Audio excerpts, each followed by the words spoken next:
Dawn didn't arrive cleanly. On June 22nd, 1944, it was forced open by artillery.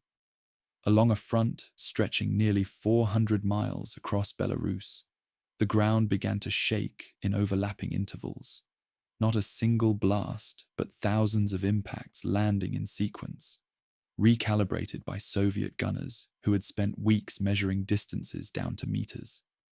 This was Operation Bagration, and from the first minute, it didn't feel like an advance. It felt like something carefully assembled finally being released. The German position it struck, Army Group Center, had held the central sector of the Eastern Front for years. On maps, it looked stable, anchored, immovable. But stability can erode quietly.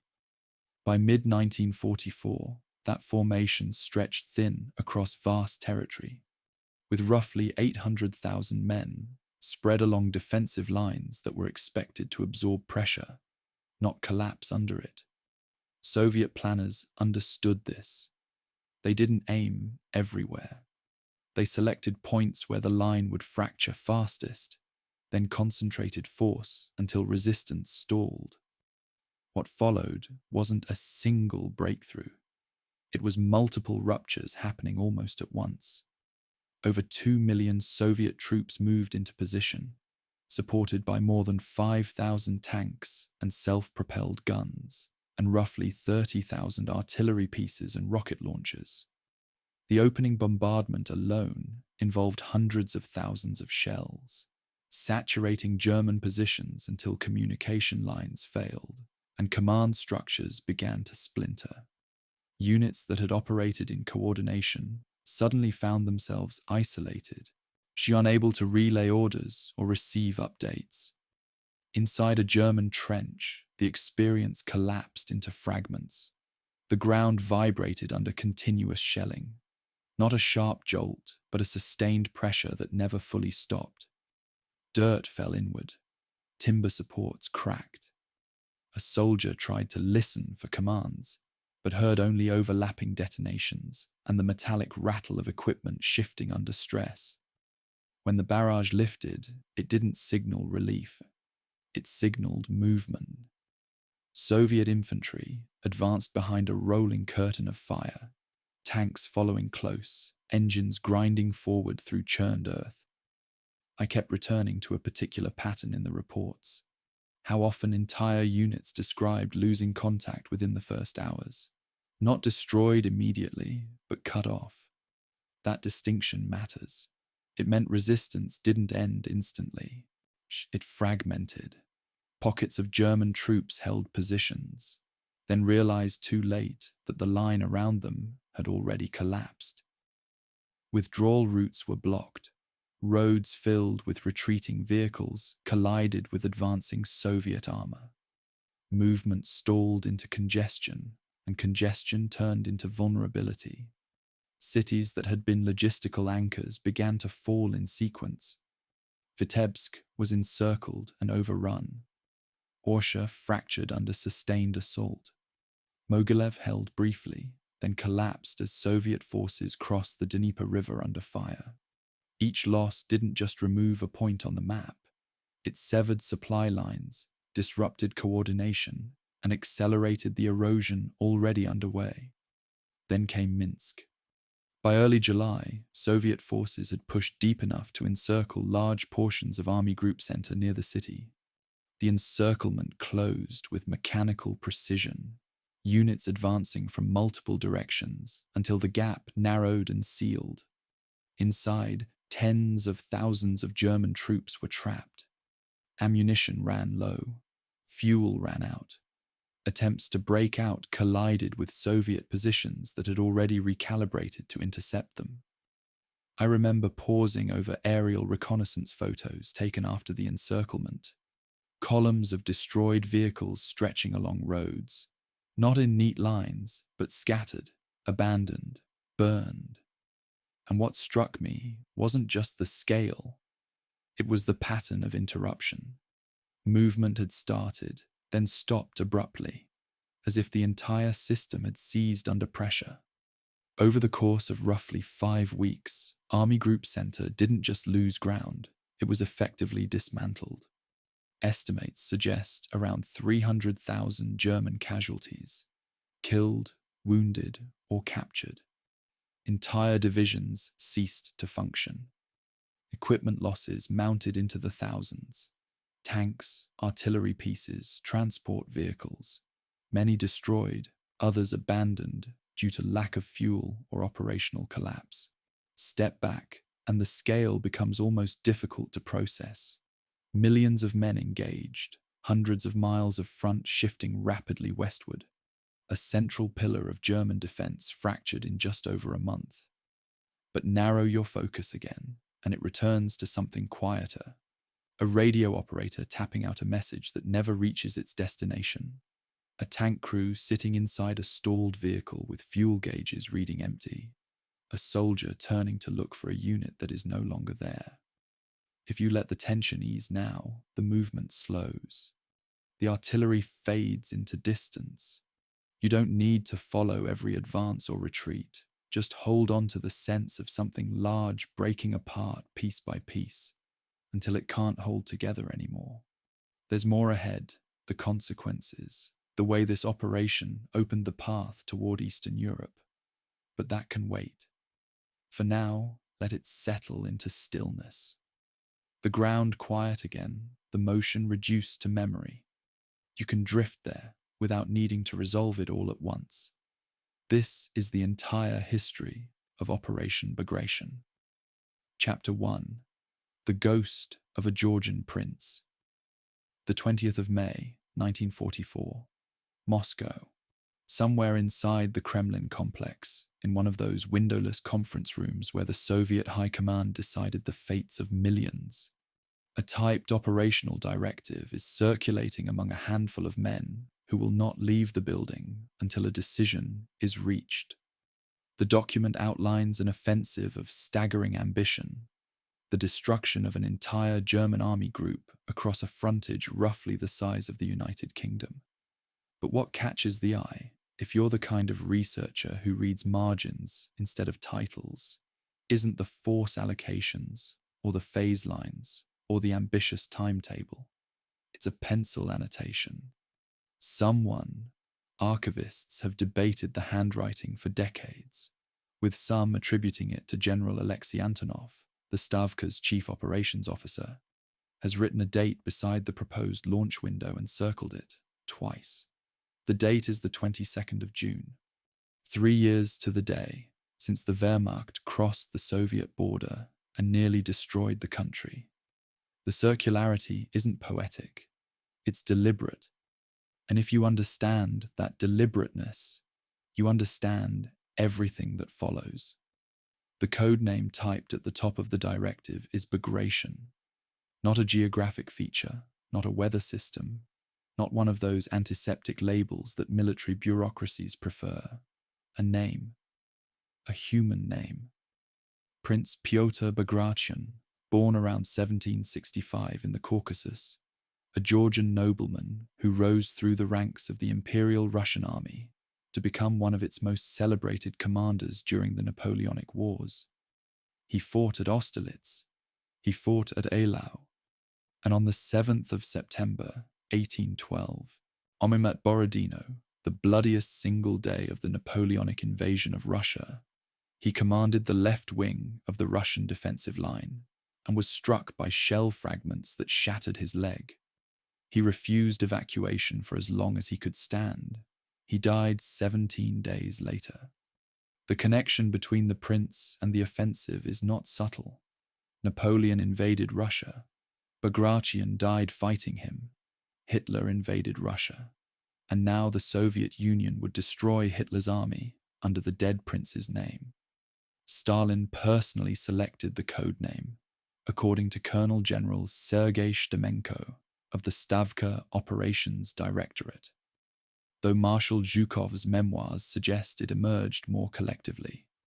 I note the disagreement not because it matters militarily, it doesn't, but because it tells you something about the post-war credit wars among Soviet marshals, where even the naming of an operation became contested ground.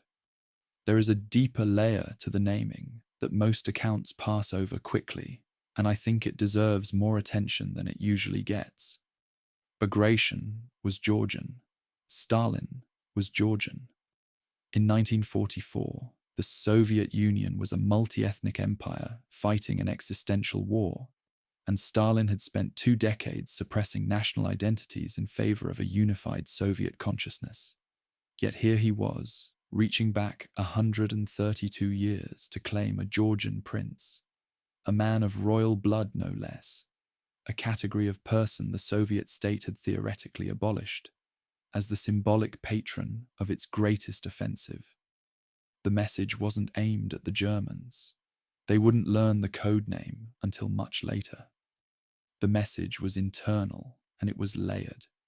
To the Russian military establishment, the name said, "This offensive stands in the tradition of the great patriotic wars against European invaders." To the Georgian population, it said, "Your greatest sons belong to us." To history, it said, "We remember. We don't forget dates, and we don't forget names." The 22nd of June would be answered with the 22nd of June, and the answer would be total. To understand what Bagration was designed to destroy, you have to understand what Army Group Center looked like in the spring of 1944. And the picture is more complicated than the phrase overextended and undermanned usually conveys. The army group held a massive eastward-facing bulge in Belarus, which Soviet planners called the Belarus Balcony. From north to south, 4 German armies occupied the line. Generaloberst Georg Hans Reinhardt's 3rd Panzer Army, Generaloberst Kurt von Tippelskircher's 4th Army, Generaloberst Walter Voiss's 2nd Army, and General of Infantry Hans Jordan's 9th Army. 38 divisions in total. On paper, that sounds formidable. In reality, it was a force hollowed out by 3 years of continuous warfare, chronic under-reinforcement, and the German High Command's conviction that the real danger lay not here, but further south in Ukraine. The total strength of the 4 armies was approximately 500,000 men, a large number, until you consider that they were defending a front of roughly 600 miles. That works out to 1 division per 16 miles of front. At Kursk the previous year, German defensive densities had been 1 division per 3 to 5 miles. Army Group Center wasn't a defensive line. It was a tripwire. The armor situation was worse than the infantry picture, and it tells you more about the strategic miscalculation that preceded Bagration than any single decision by any single commander. The 3rd Panzer Army, a formation whose very name implied armored striking power, possessed 0 operational panzer battalions. None. Not a single tank. It was a panzer army, the way a bankrupt company is still listed on the stock exchange. The name persisted after the substance had been liquidated. Across all 4 armies, Army Group Center fielded approximately 120 operational panzers and around 450 self-propelled assault guns. And the Soviet forces massing opposite them had 5,800 tanks and self-propelled guns. I want to sit with that ratio for a moment, because raw numbers can numb you into indifference if you encounter them too quickly. In certain breakthrough sectors, the Soviet advantage wouldn't be 4-1 or even 10-1. It would approach mathematical infinity. Soviet armor attacking sectors defended by infantry with no armor at all. The reason for this disparity was not incompetence at the army group level. It was a strategic choice made at the highest levels of the German command. The Oberkommando der Heere, the German Army High Command, and Hitler himself were convinced that the next major Soviet offensive would strike in Ukraine, south of the Pripyat marshes. To meet that expected blow, the overwhelming majority of German panzer formations on the entire Eastern Front had been concentrated in Army Group North Ukraine's sector. Army Group Center had been stripped to feed a defense that was being built in the wrong place. General Feldmarschall Ernst Busch, the man commanding Army Group Center, has been treated harshly by history, and I've gone back and forth on whether that harshness is entirely fair. He was not a brilliant commander. No one has ever claimed he was. His appointment owed more to his reputation for obedience than to any demonstrated operational genius. But on the 20th of May, 1944, Busch did something that complicates the portrait of a simple yes-man. He flew to the Wolfschanze, Hitler's headquarters in East Prussia, and presented two withdrawal proposals. The first plan called for a minor pullback to the Dnieper River.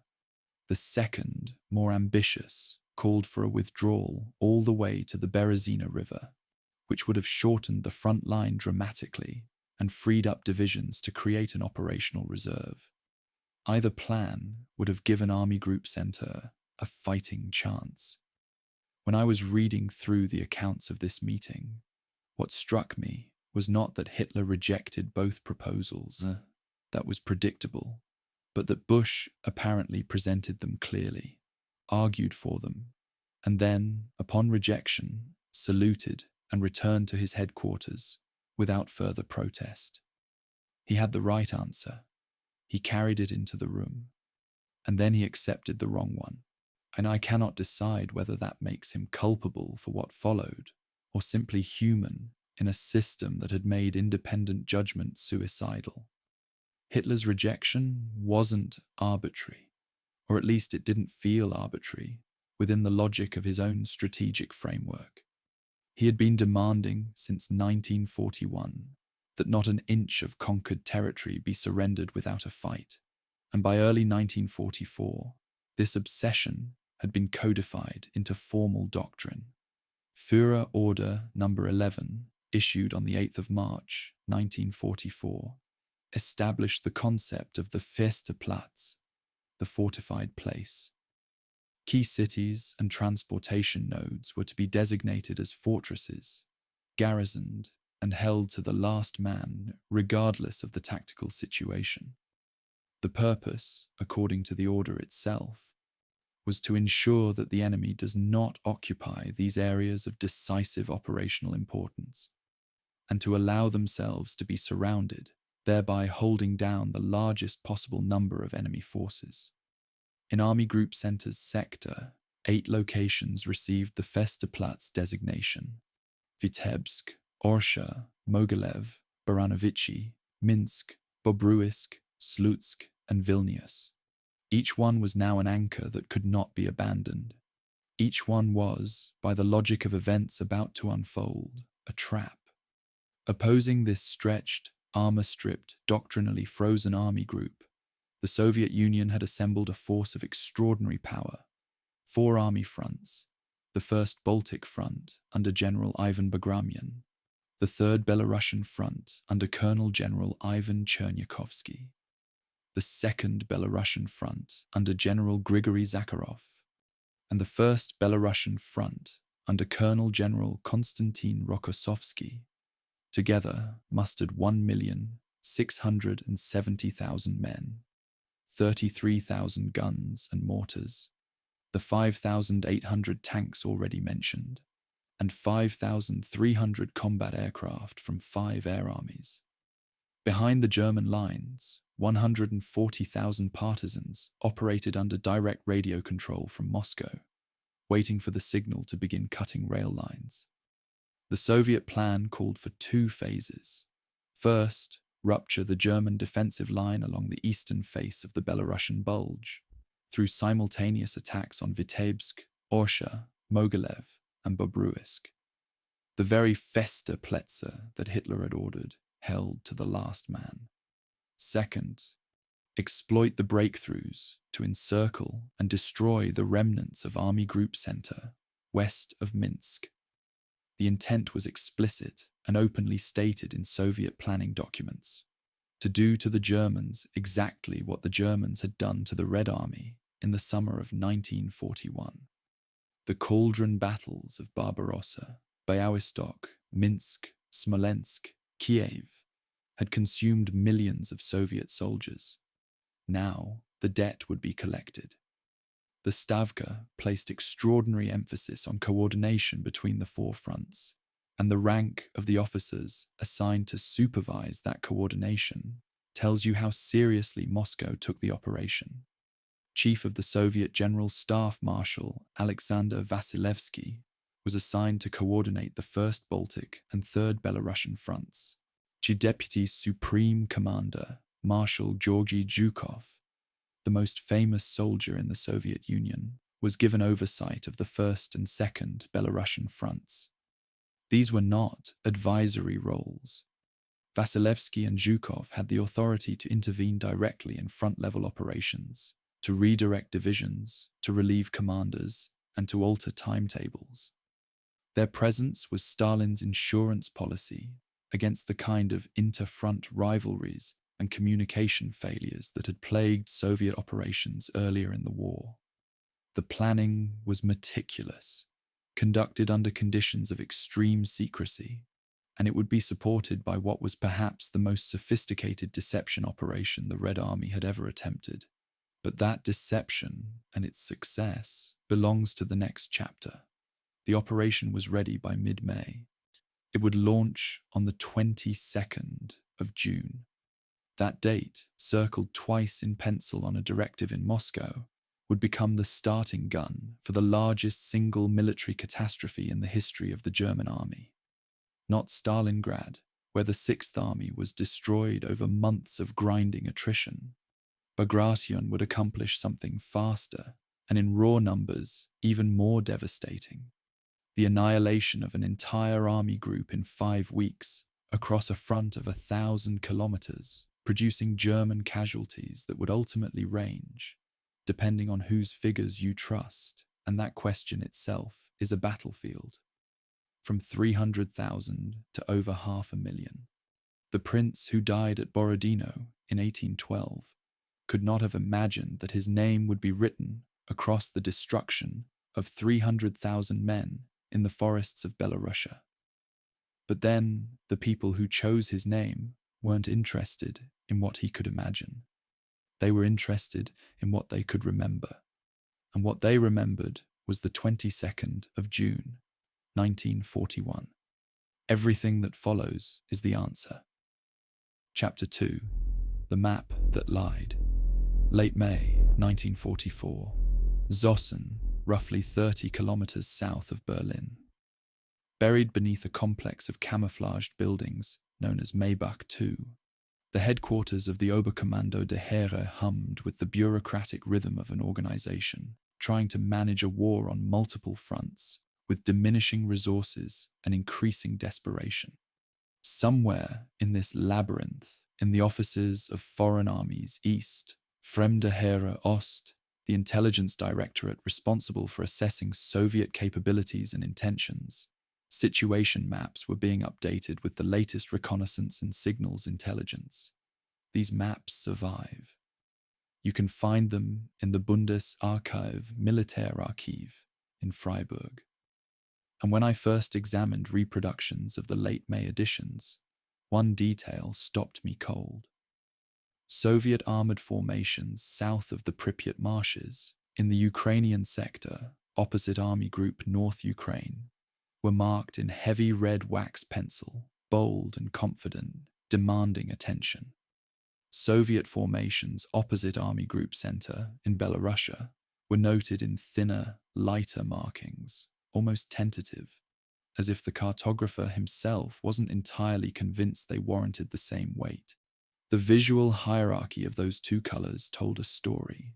It told the wrong story, and the man responsible for that story was Colonel Reinhard Gehlen.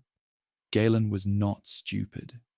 This is the first thing you have to understand about the intelligence failure that preceded Bagration, because there is a powerful temptation to explain catastrophic misjudgment as simple incompetence, and the temptation is wrong. Gehlen had built Fremde Heere Ost into one of the more capable military intelligence organizations of the war. His analysts tracked Soviet order of battle with a diligence that was, within limits, impressive.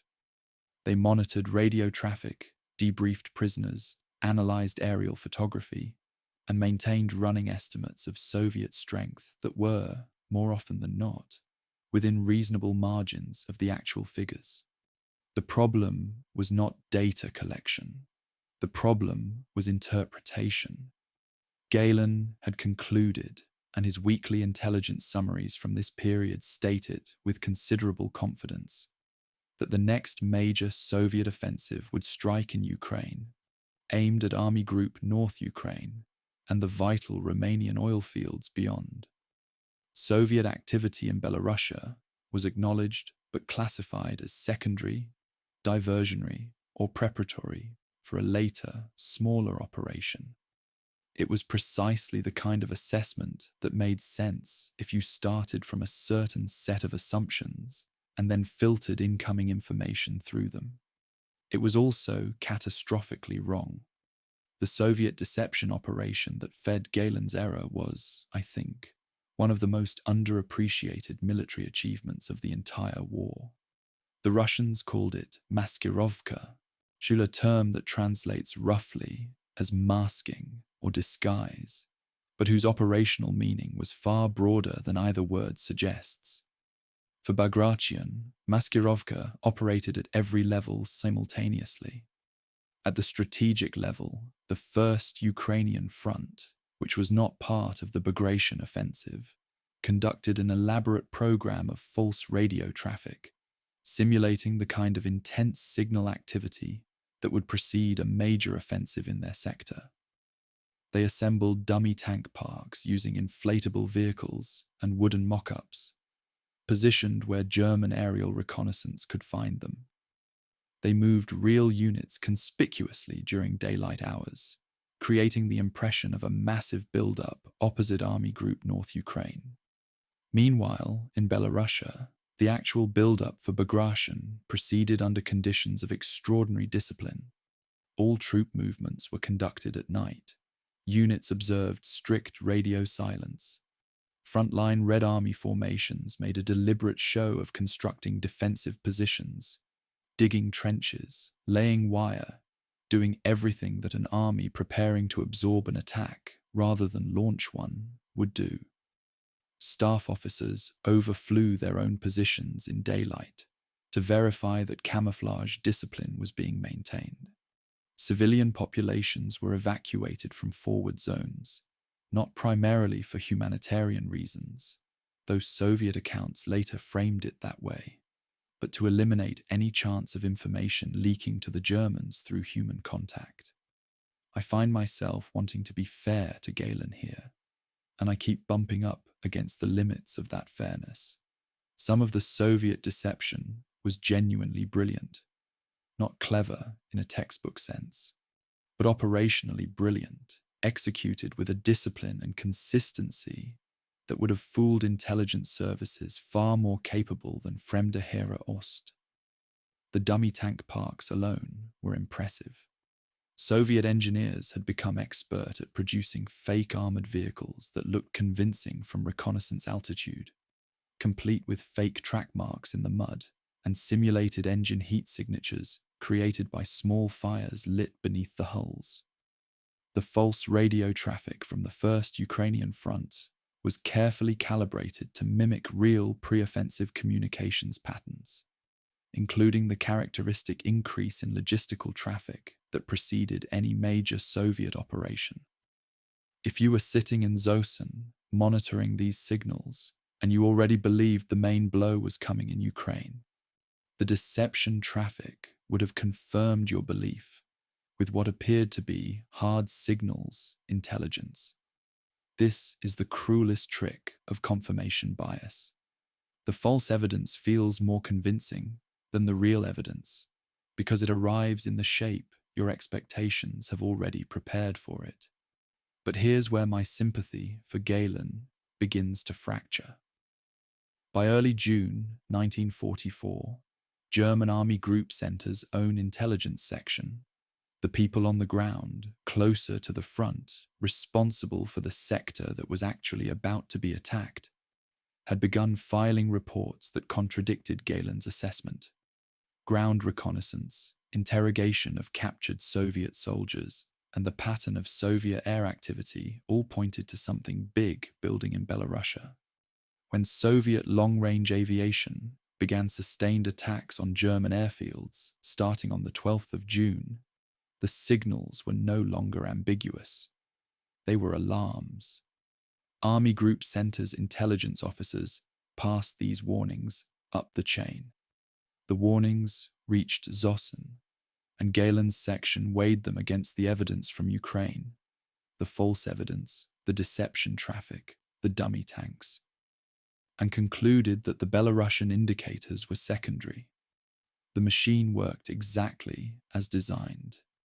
It collected the correct data, routed it to the correct desk, and the correct desk filed it under diversionary activity. When I cross-referenced the Army Group Center intelligence reports from early June with Galen's contemporaneous assessments, the dissonance was physically uncomfortable to read. It's like watching someone ignore a fire alarm because they've decided the real danger is a flood. There is a recent piece of scholarship published through Taylor and Francis in early 2025 that raises an even more provocative possibility. The article hypothesizes that Soviet strategic intelligence may have actively participated in the Maskirovka campaign by feeding false information through channels they knew Galen's organization monitored. If this is confirmed by further archival research, and the evidence at this point is suggestive rather than conclusive, it would mean that Bagration's deception was not merely a military operation supporting a military offensive.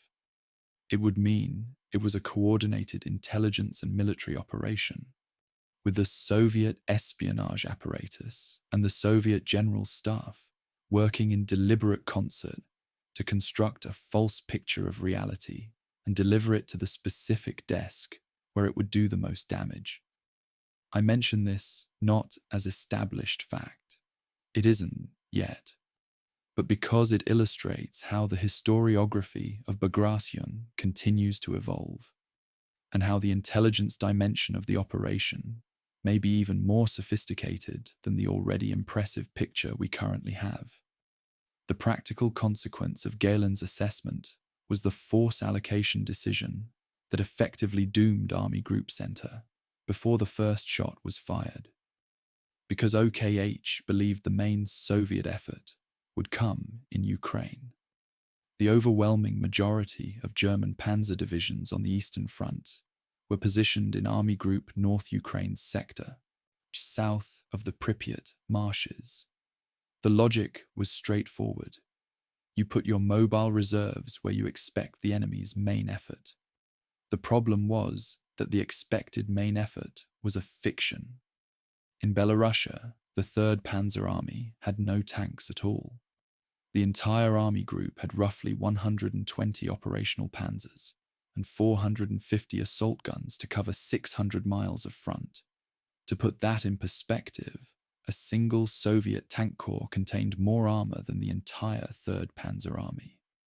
The Soviet forefronts assigned to Bagration collectively fielded 5,800 armored vehicles. In the breakthrough sectors, the narrow zones where Soviet forces would concentrate for the initial assault, the ratio of Soviet to German armor would not be merely lopsided. In some sectors, it would be armor against nothing, tanks against riflemen. The map in Zossen said the armor was in the wrong place. The map was lying, and the map won the argument. Bush himself seems to have oscillated between trust in OKH's assessment and growing unease at what his own intelligence people were telling him. The evidence suggests he took the Soviet threat seriously enough to present his withdrawal proposals to Hitler on the 20th of May, which implies he understood the vulnerability of his position. But he did not press the point when the proposals were rejected, and as June progressed and the warning signs multiplied, He did not take the dramatic step of requesting emergency reinforcement or threatening resignation if it was denied. On the 19th of June, 3 days before the offensive would begin, Bush flew to Germany on leave. The commander of an army group that his own intelligence section believed was about to be attacked flew home. I've read multiple explanations for this decision, ranging from the charitable, he was physically exhausted and had been assured by OKH that the threat was manageable, to the damning, he had abdicated responsibility because the system no longer permitted him to exercise it. The truth probably contains elements of both. What is beyond dispute is that when the blow fell on the 22nd of June, Bush was not at his headquarters. He was in Germany. He learned of the offensive by telephone. The Luftwaffe's contribution to the intelligence failure deserves a paragraph of its own, because it illustrates how Soviet air superiority, achieved gradually, painfully, in over 3 years of air combat, created the conditions for the deception to work. By mid-1944, German aerial reconnaissance over Belarus was becoming increasingly difficult. Soviet fighters intercepted German reconnaissance aircraft with growing frequency and effectiveness, creating gaps in photographic coverage precisely in the sectors where the Soviet buildup was densest. Luftflotte 6, the air fleet supporting Army Group Center, was itself dramatically under strength. 775 aircraft against the Soviet air armada of 5,300. German reconnaissance pilots who did manage to photograph Soviet rear areas reported increased activity, but the photographs were often incomplete, covering some areas and missing others. The missing areas were, of course, where the Soviets had concentrated their most sensitive preparations. The aerial intelligence picture that reached Galen's desk was not wrong in what it showed. It was catastrophically incomplete in what it didn't show. And Galen, working from an incomplete picture, filled in the blanks with his expectations rather than his doubts. The deception held. All the way through May, through June, through the partisan attacks on the night of the 19th, through the opening artillery barrages on the 22nd, the deception held. The German High Command remained convinced, even after Bagration had begun, that the Belarusian offensive was a diversion and that the real blow was still coming in Ukraine. Panzer reserves were not released to Army Group Center for days after the offensive started. When they finally were released, they arrived piecemeal, too few and too late. The battle that destroyed Army Group Center was decided in the intelligence estimates of late May, written in thin blue pencil on a map in a bunker near Berlin. The map said the danger was in the south. The map was wrong. And by the time anyone in Zossen understood how wrong it was, 38 divisions were already inside the trap that the map had helped to build.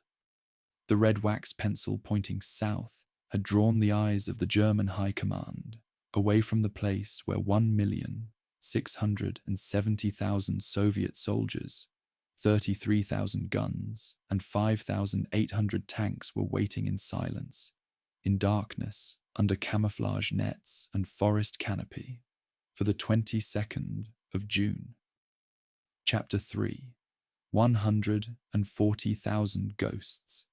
The night of the 19th of June, 1944.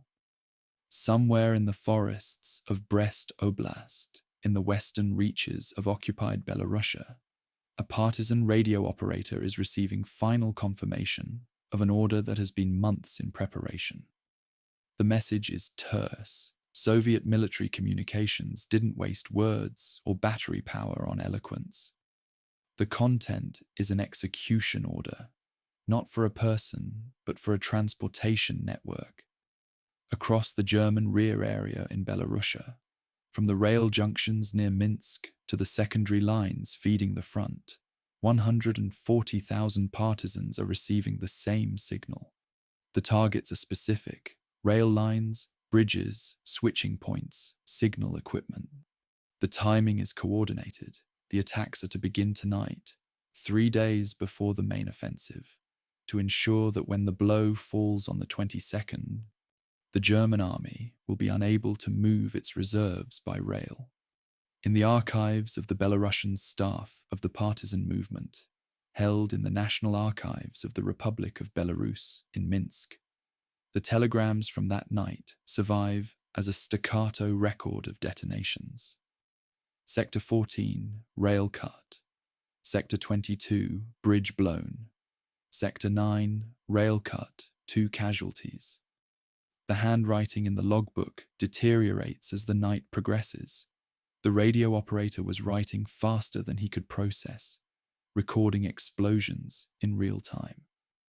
The scale of what happened on the night of the 19th and into the 20th of June is difficult to convey without resorting to numbers that sound implausible. Soviet records claim over 10,500 separate demolitions of rail sections across the German rear area in a single night. If that figure is even approximately accurate, and German logistics records, while fragmentary, confirm widespread disruption, it represents one of the largest coordinated sabotage operations in military history. A standard German field railway repair unit could restore approximately 1 kilometer of damaged track per day under favorable conditions. The partisans had, in the space of a few hours, created repair backlogs measured in weeks. In some locations, all rail traffic simply ceased. Trains loaded with ammunition, replacement troops, and supplies sat motionless on sidings, unable to move forward to the units that needed them and unable to retreat to safety. 3 days before the first Soviet artillery shell landed on a German trench, the logistics system that sustained Army Group Center was already hemorrhaging. But I need to be careful here, because the partisan rail war has been mythologized to the point where the mythology has started to obscure the more complicated truth. Soviet-era historiography presented the partisan attacks as universally devastating and precisely coordinated, a seamless expression of the People's War, waged by heroic citizens against the fascist invader. The reality, as it usually is, was messier. German rear area records indicate that some rail lines were repaired within hours. Others remained cut for days. The operational impact varied enormously depending on the specific location, the availability of repair materials, and the proximity of German security forces. Some historians have argued, and it's an argument worth taking seriously, that the partisan rail attacks were more psychologically disruptive than they were logistically decisive.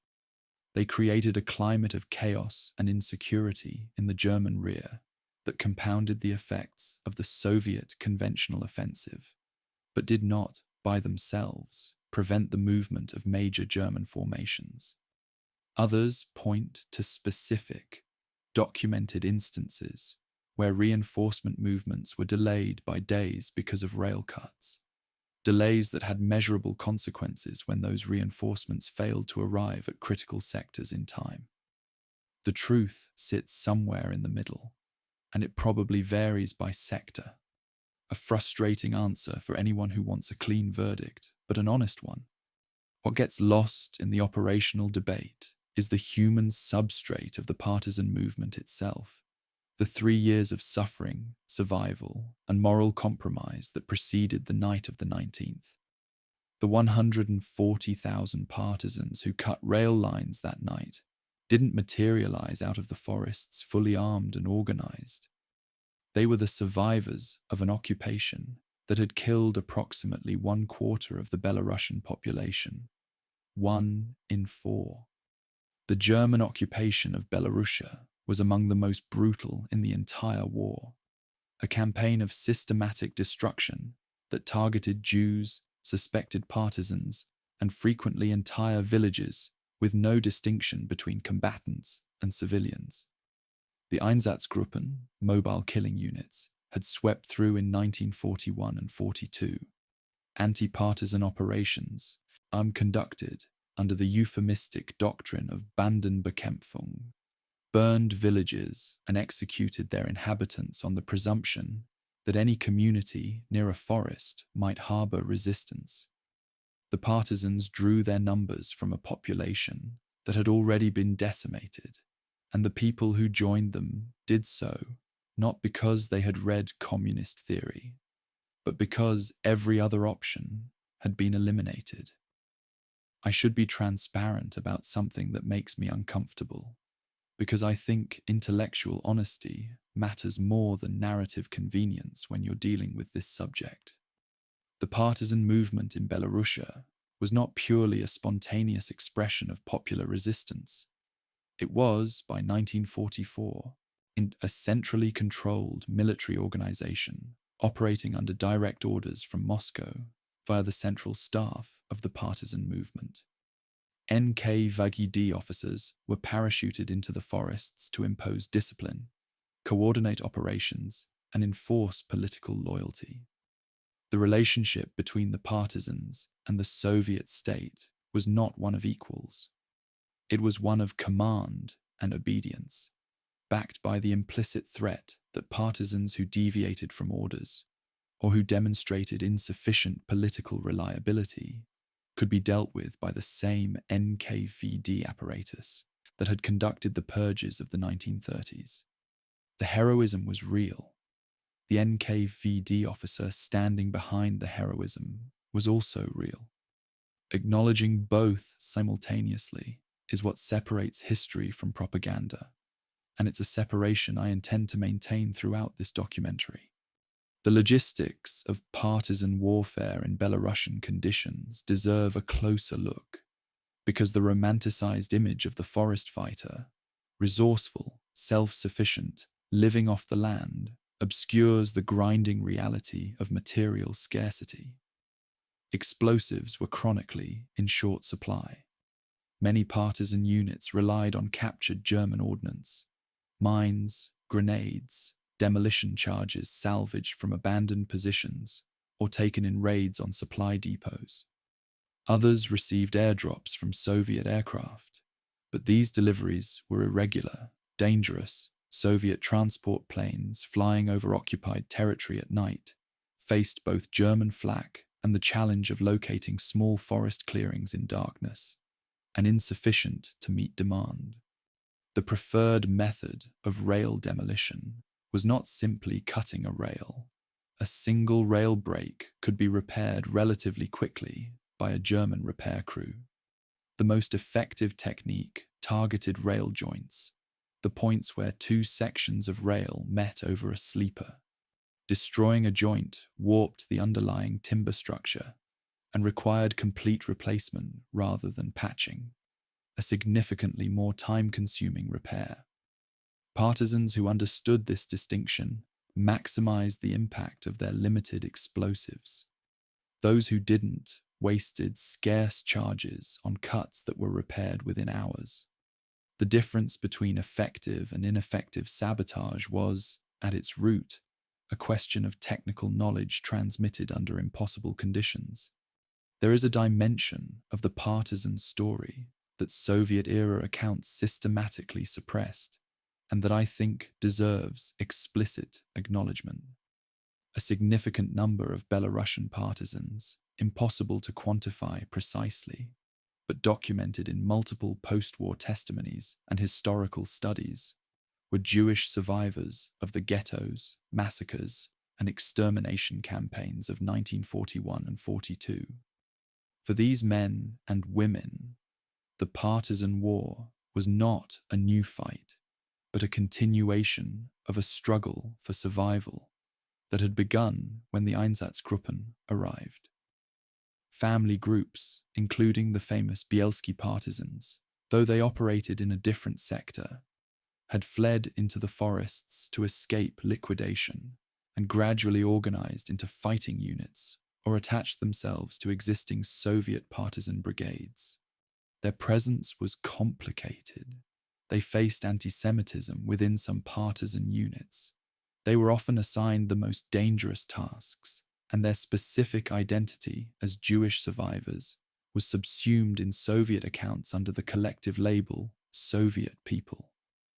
The rail cuts of the 19th of June were carried out by people whose individual motivations ranged from patriotic duty to ideological commitment to the raw animal drive to survive in a landscape designed for their extinction.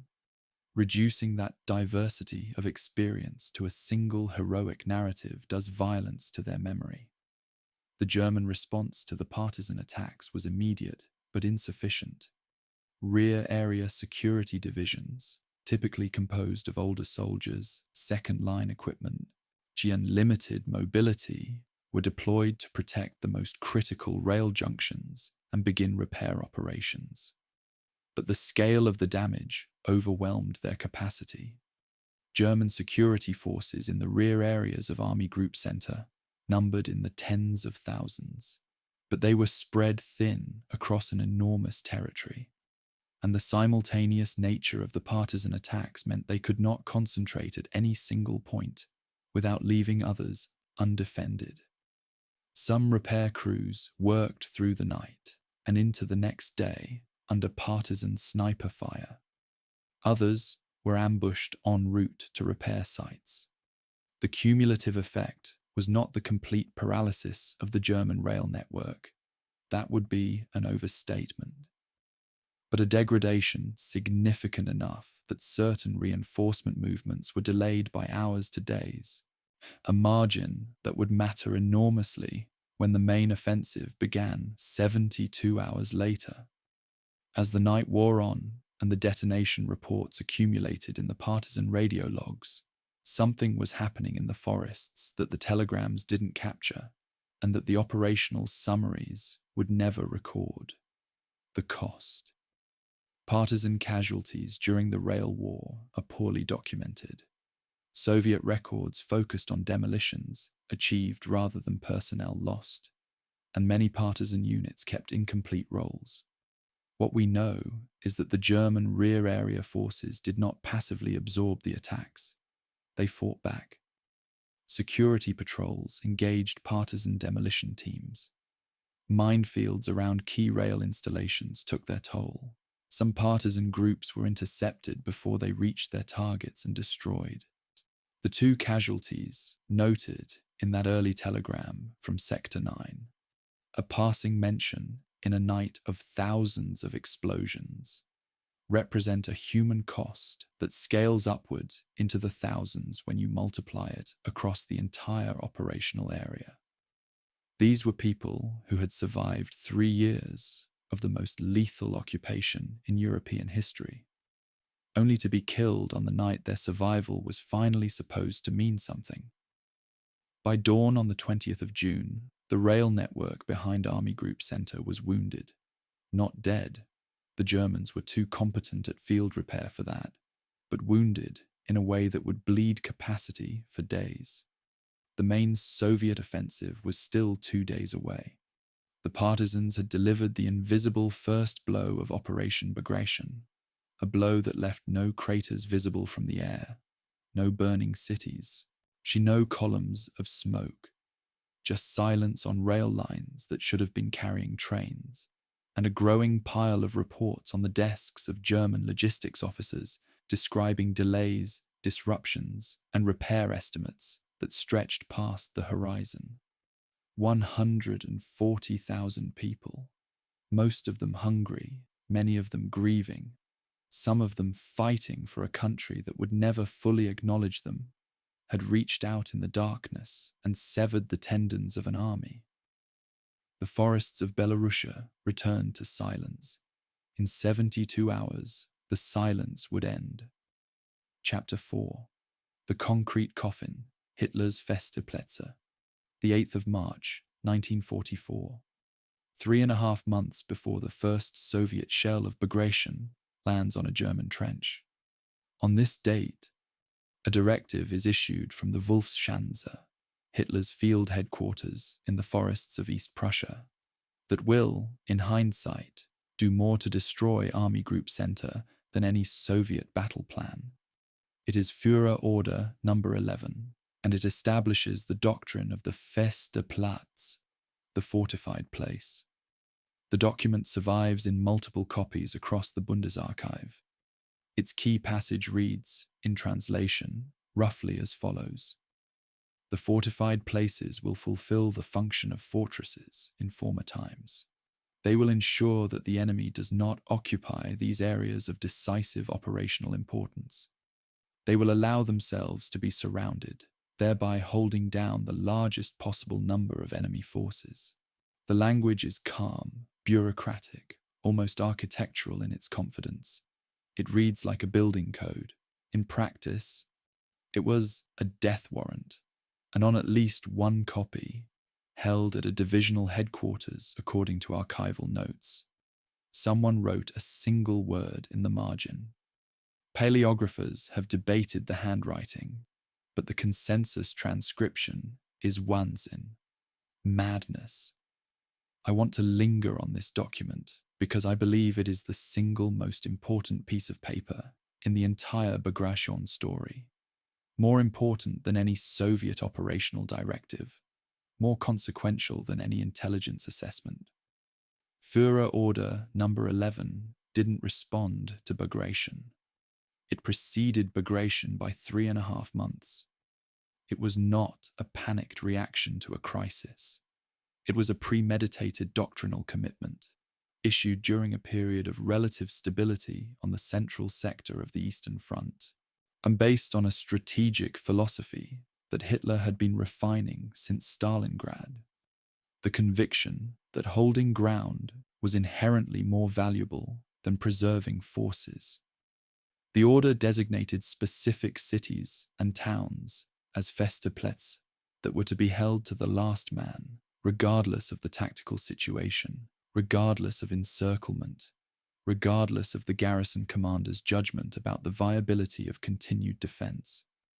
In Army Group Center's sector, 8 positions received this designation: Vitebsk, Orsha, Mogilev, Baranovichi, Minsk, Bobruisk, Slutsk, and Vilnius. Each one was assigned a fortress commandant with explicit orders. Each one was now immovable. The theory behind the Festeplatz doctrine was not, on its surface, entirely insane, which is what makes it insidious. The idea was that a fortified garrison, even when surrounded, would force the attacker to divert significant forces to contain it, thereby weakening the attacker's main advance and buying time for the defender to organize a counterattack or establish a new defensive line. This had worked, after a fashion, at various points earlier in the war. Some encircled German positions had held long enough to be relieved. Others had tied down Soviet formations that might otherwise have been used in pursuit. Hitler's error was not in recognizing that fortified positions could serve a delaying function. His error was in believing that this function applied universally, regardless of the relative strength of the forces involved, the geographic situation, or the quality of the fortifications themselves. The Festeplätze in Belarus were not, for the most part, purpose-built fortresses. Vitebsk had some concrete bunkers dating from earlier phases of the war. Bobruisk relied primarily on earthworks. The gap between the doctrinal concept, the grand fortress, bristling with guns, tying down armies, and the physical reality of hastily dug trenches and improvised strongpoints was a gap large enough to swallow entire corps. The doctrine had already been tested and found catastrophically wanting before Bagration even began, and this is a point I feel strongly about, because it speaks to one of the most disturbing patterns in the German command structure of this period: the institutional inability to learn from failure. In March and April of 1944, barely 2 months before Bagration, the Festeplatz at Tarnopol in Ukraine had been designated, garrisoned, surrounded, and destroyed. The pattern was precise. The garrison held, as ordered. Soviet forces bypassed it. The garrison was systematically reduced, and relief forces proved unable to break through. The survivors were few. The tactical benefit to the German defense was negligible. The Soviet advance continued past Tarnopol without meaningful delay. This precedent was available to every German commander who cared to examine it. The after-action reports existed. The evidence was unambiguous. And yet, when Bagration began 3 months later, the Festplatz garrisons at Vitebsk, Orsha, Mogilev, and Bobruisk received identical orders: hold to the last man. No one, so far as the surviving records indicate, formally presented the Tarnopol precedent to Hitler as evidence that the doctrine was flawed. The system had stopped processing feedback. It was issuing orders based on ideology rather than observation, and the soldiers garrisoning those Festplätze would pay for that failure with their lives. I've spent more time than I'd care to admit reading the records surrounding Bush's 2 withdrawal proposals from the 20th of May, and the more I read, the more tragic the picture becomes. Bush understood the problem.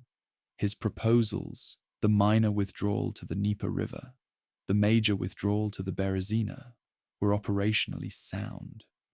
Either one would have shortened the front line, created reserves by freeing up divisions from sectors that no longer needed defending, and given Army Group Center the flexibility to respond to a Soviet offensive rather than simply absorbing it in place. Bush presented these proposals to Hitler in person. He argued for them. The details of the conversation don't survive in exact transcript form, but the gist is clear from post-war accounts. Hitler rejected both proposals, reiterated the Festplatz doctrine, and ordered Army Group Center to hold its current positions. Bush saluted and returned to his headquarters. He did not resign. He did not request transfer. He did not go over Hitler's head to OKH. Not that OKH had the authority or the inclination to overrule the Führer on a matter of defensive doctrine. He accepted the decision and began implementing an operational plan that he had, by his own analysis, identified as untenable. It fascinates me, and I use fascinates in its original, uncomfortable sense, meaning held in horrified attention.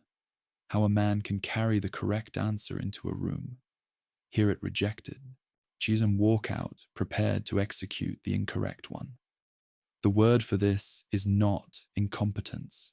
It might be cowardice. It might be institutionalized obedience.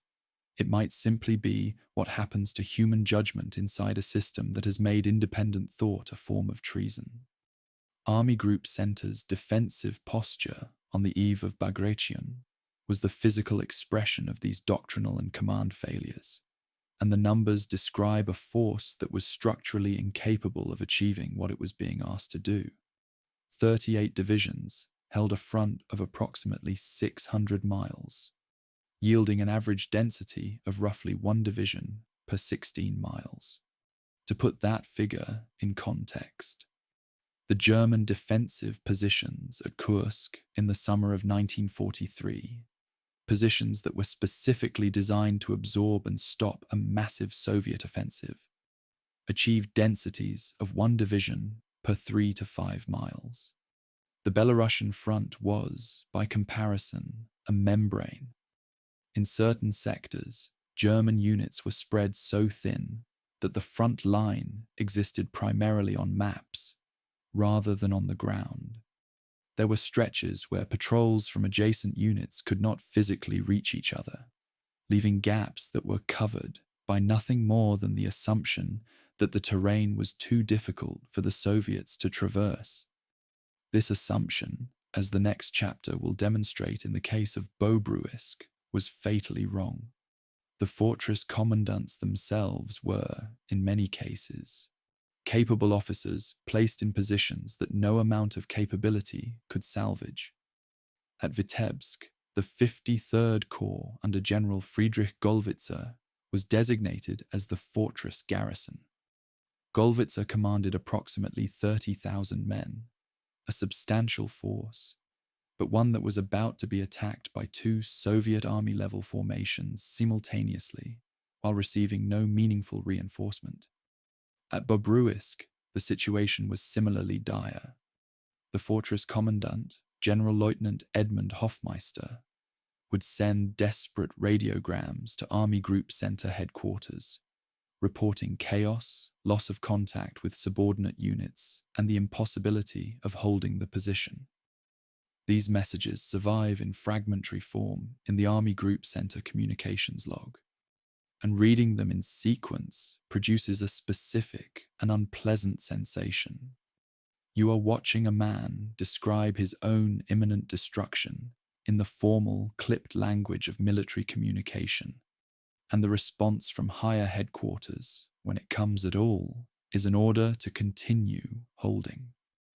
The Feste Platz Doctrine did not account for the possibility that the fortress might fall faster than the permission to withdraw could traverse the chain of command from Belarus to East Prussia and back.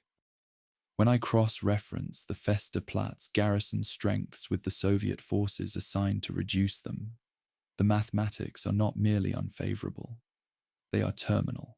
At Vitebsk, Golitzer's 30,000 men would face two Soviet armies, the 43rd Army from the 1st Baltic Front and elements of the 3rd Belarusian Front, with an aggregate strength many times his own, supported by artillery densities that exceeded 200 guns and mortars per kilometre of front in the breakthrough sectors.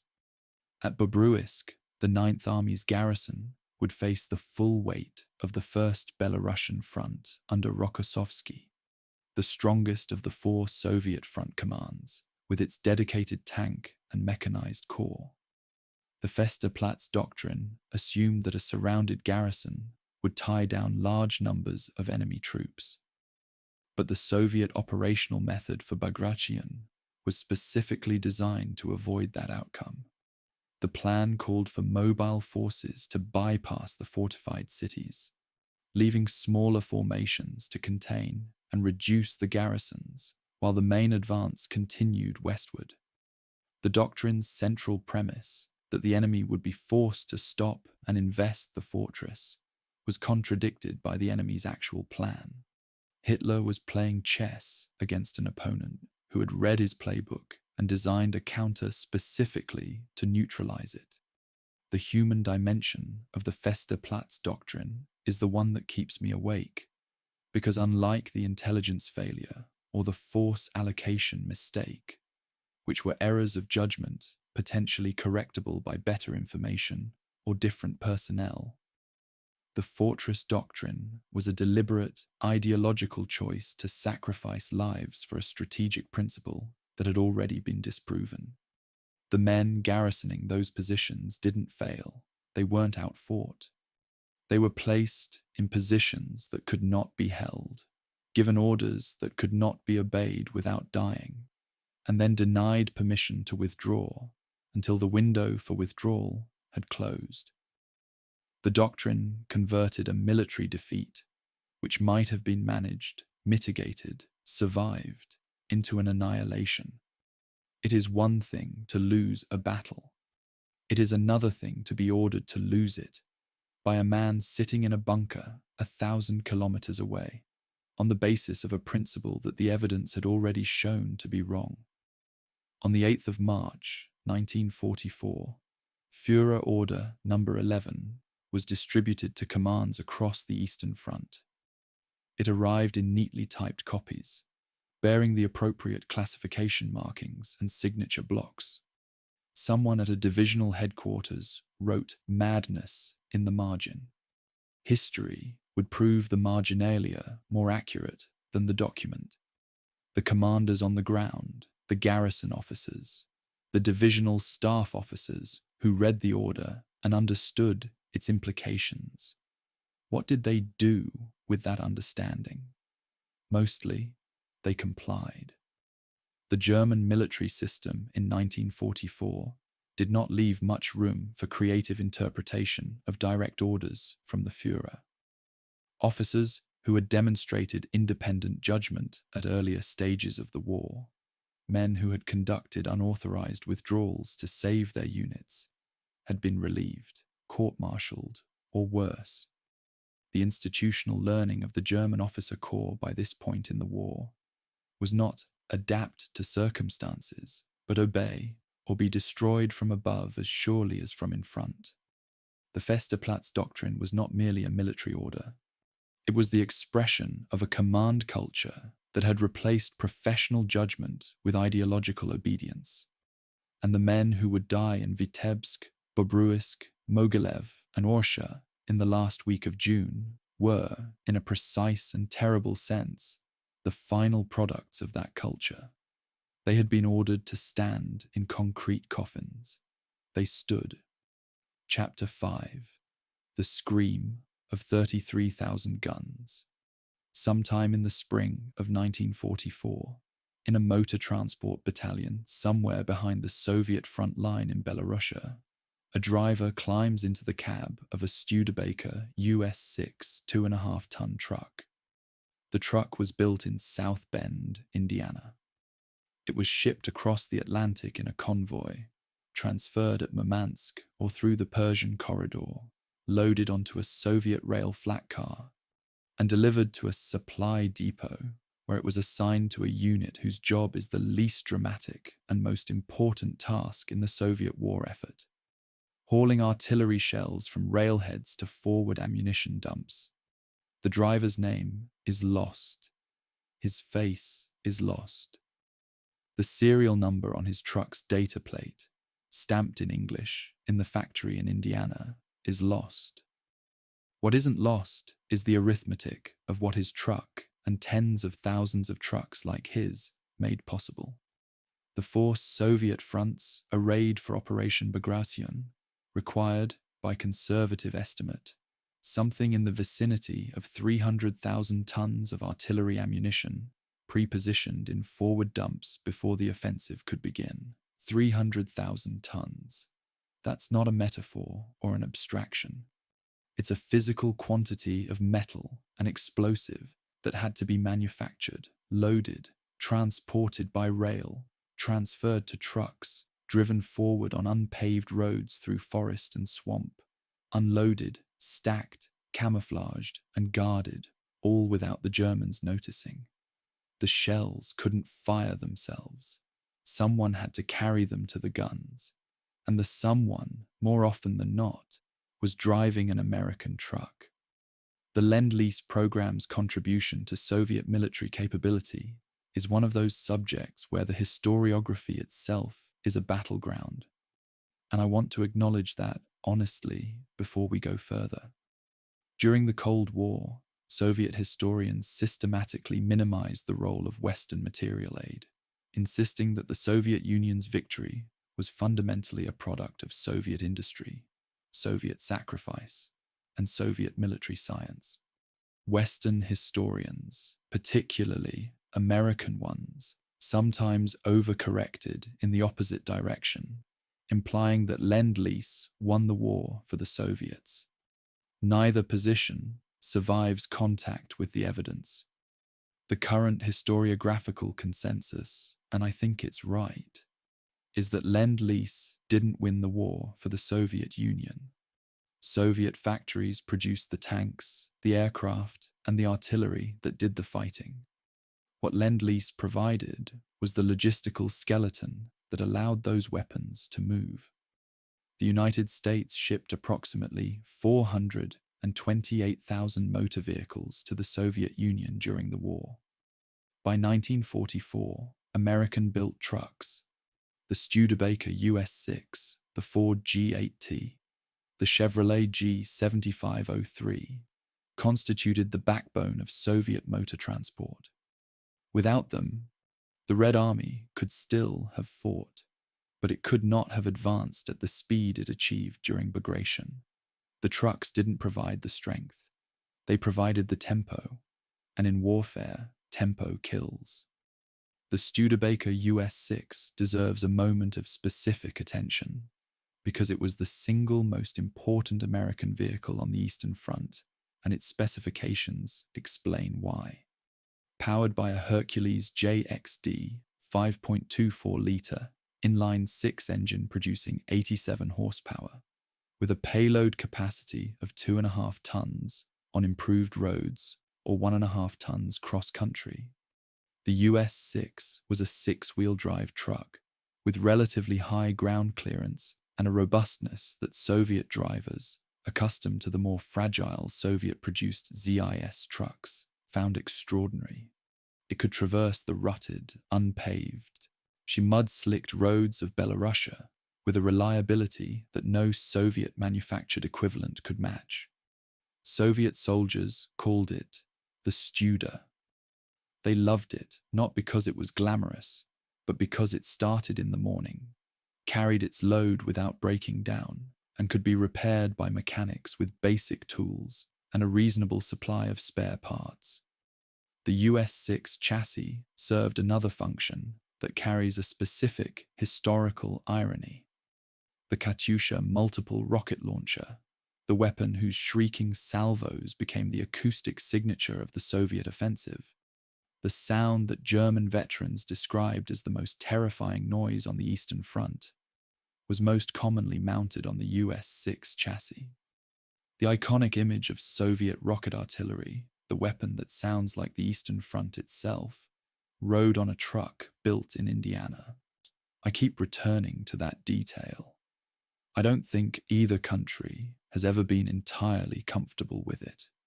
The ammunition supply chain that fed Bagration's opening barrage was a multi-stage logistical operation that began in factories east of the Urals and ended in camouflaged dumps within a few kilometers of the front line.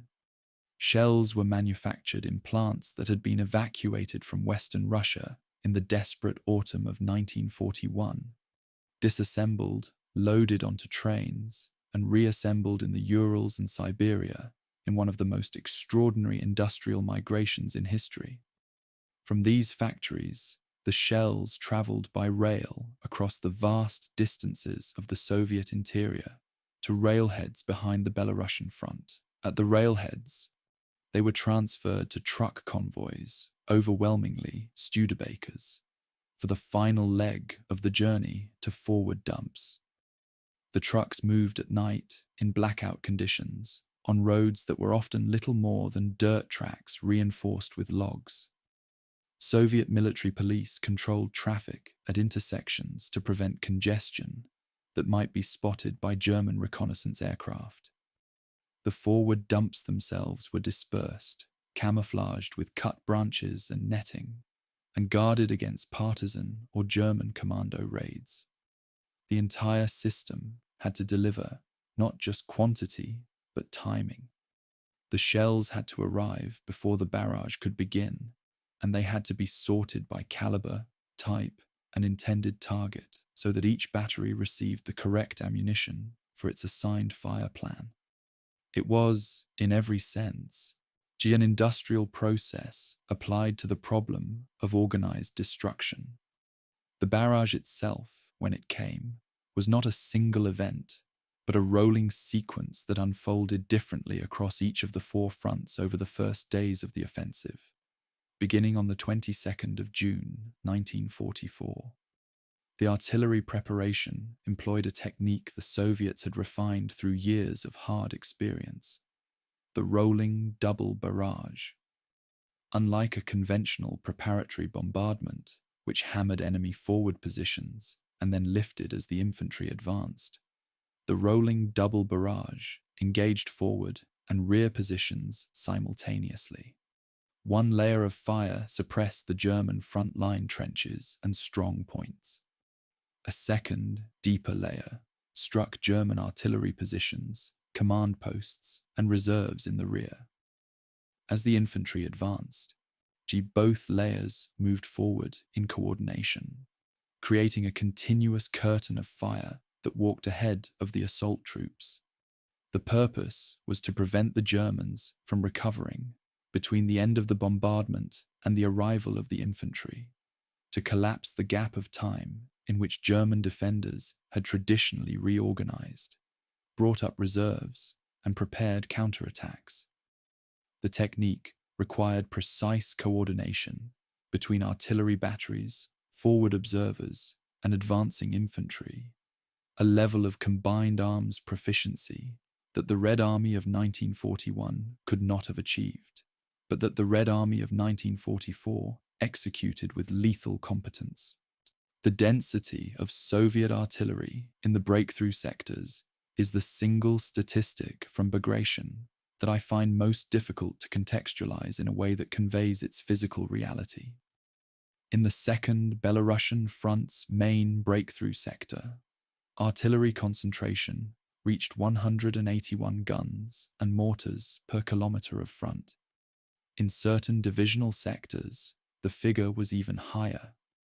The 61st Guards Rifle Division's sector achieved a density of 234 guns and mortars per kilometer. To translate that into spatial terms, one gun or mortar every 4 to 5 meters along the front line. If you stood at one end of the breakthrough sector and looked along the line, you would see a gun, then another gun 4 meters away, then another, stretching to the horizon, a continuous wall of steel tubes, each one loaded, each one aimed, each one about to fire. For comparison, at the Battle of the Somme in 1916, the British achieved an artillery density of approximately 1 gun per 17 meters of front, and that barrage was considered one of the heaviest in history to that point. The Soviets at Bagration had tripled that density. 28 years of artillery development compressed into a single morning's work. When I was reading the Soviet General Staff's post-war operational study of Bagration, a dry, technical document not intended for public consumption, I found a passage that described the effect of the barrage on German positions in clinical, almost mechanical language. Structures destroyed, trenches collapsed, communications severed, personnel casualties significant. But what the study couldn't capture, and what no statistical analysis ever captures, is what it sounded like. 33,000 guns and mortars firing simultaneously across a front of hundreds of kilometers. The sound of an artillery barrage at this density doesn't register as discrete explosions. Veterans on both sides of the Eastern Front described it as a continuous roar, a physical vibration that you felt in your chest and your teeth, rather than heard with your ears. The ground shook. Dust filled the air to the point where visibility dropped to meters, and this continued not for minutes, but for hours. The Soviet fire plans called for sustained bombardment lasting up to 2 hours in some sectors before the infantry went forward. To me, the most telling detail about the barrage isn't its volume or its duration. It's its origin. Every shell that left every barrel that morning had traveled a supply chain stretching thousands of kilometers, from a factory in the Urals to a railhead in Belarus to a forward dump to a gun position, carried for the last crucial miles on the back of a truck built in Indiana by workers who would never know the sound their labor produced on the other side of the world. The barrage did not fall uniformly across the front. Soviet planning was more sophisticated than simply massing guns and firing. Each front had a detailed fire plan that allocated specific batteries to specific targets based on weeks of reconnaissance, aerial photography, and, in some sectors, ground observation by scouts who had crawled into no man's land to identify individual German positions. High-priority targets included command bunkers, artillery battery positions, communication nodes, and the entrances to the trench systems that connected German forward positions. Lower priority targets included reserve assembly areas, supply dumps, and secondary road junctions. The fire plans were sequenced. Certain targets received initial destruction fire, aimed at physically demolishing them, followed by suppression fire, aimed at keeping any survivors pinned down while the infantry advanced. The Katyusha rocket launchers added a particular dimension of terror. Unlike conventional artillery, which arrives in discrete impacts, Jar Katyusha salvo landed as a near-simultaneous carpet of explosions across a wide area, creating an effect that German soldiers described as the finger of God. The rockets were inaccurate by the standards of tube artillery. You couldn't hit a specific bunker with a Katyusha, but that was beside the point. Their purpose was area suppression, and at that task they were devastatingly effective. The German defenders who survived the opening hours of the barrage, and survival was largely a matter of geography, how deep your bunker was, how far from the main breakthrough sectors, described an experience of sensory overload followed by isolation. Communications wire was cut almost immediately by the shelling. Radio equipment was destroyed or rendered useless by the volume of fire. Commanders in forward positions lost contact with their battalions. Battalions lost contact with regiments. Regiments lost contact with divisions. The German defensive system depended on rapid, coordinated response, shifting reserves to threatened sectors, calling in artillery support, organizing local counterattacks. And the Soviet barrage destroyed the communication network that made coordination possible before the first Soviet infantrymen crossed the start line. In some sectors, German units supported by tanks, equipped with mine-clearing plows, and followed by combat engineers tasked with clearing paths through any surviving minefields. In many sectors, the sheer weight of the bombardment had already done the engineers' work for them. Minefields detonated by the concussion of thousands of shell impacts. Defensive wire shredded, trench walls collapsed. The initial penetrations varied by sector. In some areas, German defenders, who had survived the barrage in deep bunkers, emerged to fight with a tenacity that slowed the Soviet advance to a crawl. In others, the defense had been so thoroughly demolished that Soviet infantry advanced through the first line of positions almost unopposed, finding empty trenches, abandoned equipment, and the silence that follows the end of the world. The general offensive was underway. The sound of 33,000 guns, fed by 300,000 tons of shells, carried on American trucks, aimed by fire plans drawn from weeks of reconnaissance, had announced to Army Group Center that the 22nd of June, 1944, was the answer to the 22nd of June, 1941. The answer was not subtle. It was not proportional. It was the distilled expression of 3 years of industrial mobilization, logistical preparation, and institutional learning, delivered in a single morning, to a force that had been stripped of its armor, denied permission to withdraw, and ordered to stand in place. What followed, in the hours and days ahead, would prove that the barrage was not the operation. It was the overture. Chapter 6. The Vitebsk Trap. The 24th of June, 1944. Vitebsk, a city on the western Dvina River in northeastern Belarus, population gutted by 3 years of occupation. Now the northern anchor of Army Group Center's defensive line, and one of 8 designated Festplätze that Hitler has ordered held to the last man. 2 days into Operation Bagration, the Soviet 43rd Army from the 1st Baltic Front and elements of the 3rd Belarusian Front have been driving north and south of the city in a double envelopment. German forces in the sector have fought with the desperate tenacity of men who know they are being encircled but cannot get permission to move. And on this day, the 24th, the jaws close. Soviet forces link up west of Vitebsk, and General Friedrich Gollwitz's 53rd Corps, approximately 30,000 men, is trapped inside a pocket that is shrinking by the hour. What happens over the next 72 hours is not a battle in any conventional sense. It is the Festplatz Doctrine meeting reality, and the collision produces a particular kind of destruction, slow enough to be documented, fast enough that documentation changes nothing. The radiogram traffic between Gollwitzer's headquarters, the 3rd Panzer Army under General Oberst Georg Hans Reinhardt, Army Group Center under Busch, and the Wolfschanze in East Prussia during these 72 hours constitutes one of the most damning records in the entire war. It's damning not because anyone says anything extraordinary.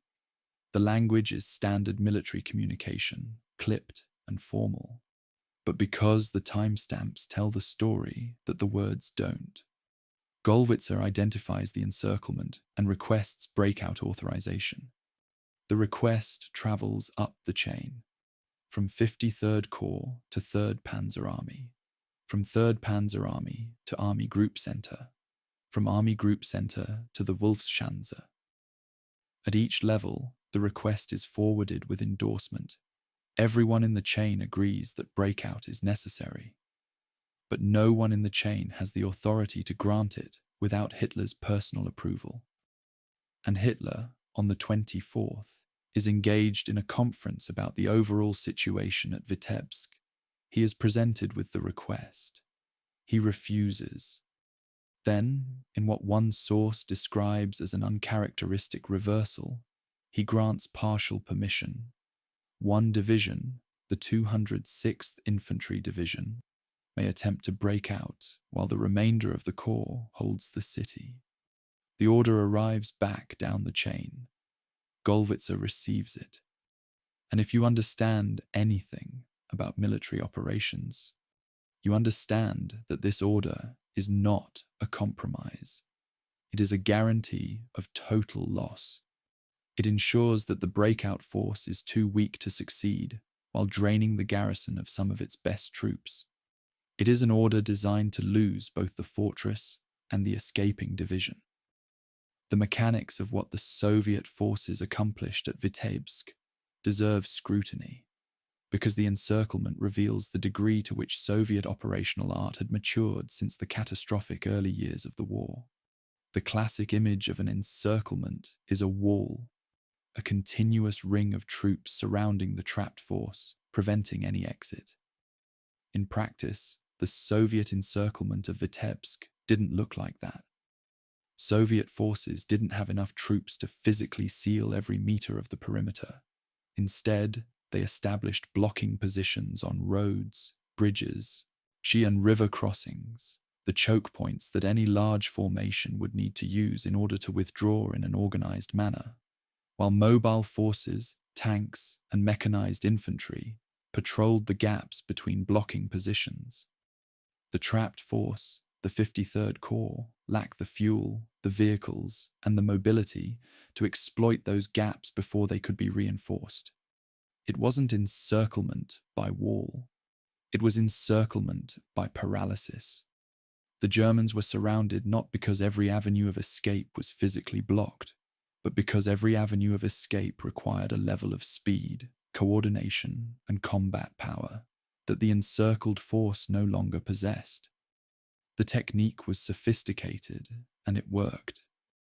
Gollwitzer's post-war interrogation transcript, held in Soviet archives, portions of which have been published, offers a window into the experience of a man caught between an impossible order and an inescapable reality. A Soviet intelligence officer asked him, "When did you know you could not hold Vitebsk?" Gollwitzer's response, "On the 22nd, the first day." He knew on the first day that the position was untenable. The officer pressed, "Then why did you not withdraw on the 22nd? A long pause is noted in the transcript. The interrogator recorded the silence. Before Gollwitzer answered, "I was not permitted." 3 words that contain the entire pathology of the Festeplatz system. The commander on the ground identified the correct course of action on day 1. He spent 3 days requesting permission to execute it. Permission arrived, partially, inadequately, only after the window for execution had closed. I find myself reading that transcript and thinking about the 12 to 18-hour gap between when the partial breakout permission was finally issued and when the encirclement became tactically impenetrable. 12 to 18 hours. That's the margin between survival and annihilation, and it was consumed not by combat, but by communication. Messages traveling from a bunker in Belarus to a bunker in East Prussia and back, through multiple levels of command, each level adding hours of delay while the Soviet ring contracted. The breakout attempt, when it came on the 26th of June, was a study in futile courage. Golwitzer, apparently disregarding the order that limited the breakout to a single division, attempted to fight his way out with the entire corps. This was, and by that point, the only rational decision, leaving part of the force behind to hold a position that was already collapsing, served no purpose. But it was also impossible. The Soviet forces surrounding Vitebsk had been reinforced during the days of delay, and the blocking positions that might have been penetrated on the 23rd or 24th were now too strong. The 53rd Corps threw itself against the Soviet ring and was broken. The fighting was intense and, for some units, lasted into the 27th before organized resistance ceased. By the time the guns went quiet, the 53rd Corps had effectively been wiped out. Of the roughly 30,000 men who had been trapped, nearly all were killed or taken prisoner. The 4th Luftwaffe Field Division, a formation originally composed of surplus Luftwaffe personnel retrained as infantry, a practice that produced units of dubious ground combat quality, was annihilated in its entirety. A group of several thousand men attempted to fight their way westward through the forests. The number who actually reached German lines was in the hundreds. Golwitzer himself was captured and marched into a captivity that would last more than a decade. He returned to West Germany in the mid-1950s. While the 53rd Corps was dying in the Vitebsk pocket, the Soviet offensive was already moving past it, which is the crucial point that the Feste Platz doctrine got wrong. The doctrine's premise was that a surrounded fortress would hold down the largest possible number of enemy forces, forcing the attacker to divert strength to contain it and thereby weakening the main advance. At Vitebsk, this did not happen. The Soviet plan had accounted for the Feste Platz from the beginning. The encirclement of Vitebsk was assigned to specific formations, while other formations, the Mobile Corps and tank armies, bypassed the city entirely and continued driving westward. The garrison was contained and reduced by forces designated for that specific purpose, while the main offensive continued without slowing. The Feste Platz at Vitebsk did not tie down the largest possible number of enemy forces. It tied down only the specific formations assigned to destroy it, formations that would not have been available for other tasks regardless, because the Soviet plan had allocated them to this mission from the start. The doctrine had not merely failed, it had failed on its own terms. The broader consequences of Vitebsk's fall extended well beyond the loss of 30,000 men, devastating as that was. The destruction of the 53rd Corps and the collapse of German positions in the Vitebsk sector meant that 2 of the 3 corps of the 3rd Panzer Army had been effectively destroyed within the first 5 days of the offensive. Army Group Center's left flank, the entire northern wing of the defensive line, ceased to exist as a coherent military formation. The road to the southwest, toward Borisov and ultimately Minsk, was open. The road to the northwest, toward Polotsk, where German forces linked Army Group Center with Army Group North, was similarly exposed. The Soviet First Baltic Front moved immediately to exploit the gap, advancing on Polotsk to secure the right flank of the entire Bagration offensive. Generaloberst Karl Hilpert, commanding the German garrison at Polotsk, read the situation correctly and, critically, withdrew his forces on his own authority without waiting for permission from above. Polotsk was taken by Soviet forces on the 4th of July without significant resistance. Hilpert's unauthorized withdrawal saved his garrison from the fate of Golwitz's. The difference between the two outcomes was not tactical situation or force ratio. It was the willingness of one commander to disobey orders that he knew were wrong. When I review the sequence of events at Vitebsk in its entirety, from the opening barrage on the 22nd to the collapse of organized resistance on the 27th, what strikes me is not the Soviet superiority in men and material, which was overwhelming, or the skill of the Soviet operational plan, which was considerable. What strikes me is the time stamps on the radiograms, the hours and hours consumed by a message traveling from the front line to the Wolfschanze and back, each hour tightening the noose around 30,000 men. The German military system had historically championed a doctrine called Auftragstaktik, mission-type tactics, in which the commander on the ground was given a mission and broad latitude to accomplish it as he saw fit, adapting to circumstances in real time without waiting for detailed instructions from above. It was one of the distinctive strengths of the German military tradition, and it had contributed to German tactical superiority throughout the war. But by 1944, Hitler had systematically dismantled Auftragstaktik at the operational and strategic levels. Commanders could not withdraw without permission. They could not abandon a Festeplatz without permission. They could not even redistribute their own reserves without approval from the top. The command system that had once been the most agile in Europe had become the most rigid, and the rigidity was lethal. Vitebsk is the proof. The men of the 53rd Corps didn't die because the Soviet army was too strong, though it was. They died because their own command system was too slow. The silence that descended on Vitebsk after the 27th of June was the silence of an army that no longer existed. The positions that German engineers had fortified over months of labor, the bunkers and trench lines and observation posts, were now populated by Soviet troops who inherited them with a soldier's pragmatic indifference to who had built them. The roads around the city were littered with the debris of the failed breakout, burned vehicles, abandoned equipment, the detritus that a military formation leaves behind when it ceases to function as an organized body.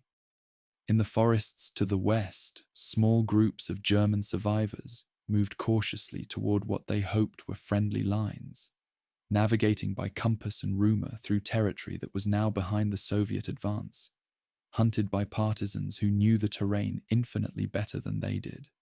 Most did not make it. The few who did carried with them the knowledge of what had happened, knowledge that would ripple through Army Group Center's surviving formations with the corrosive effect of a confirmed nightmare.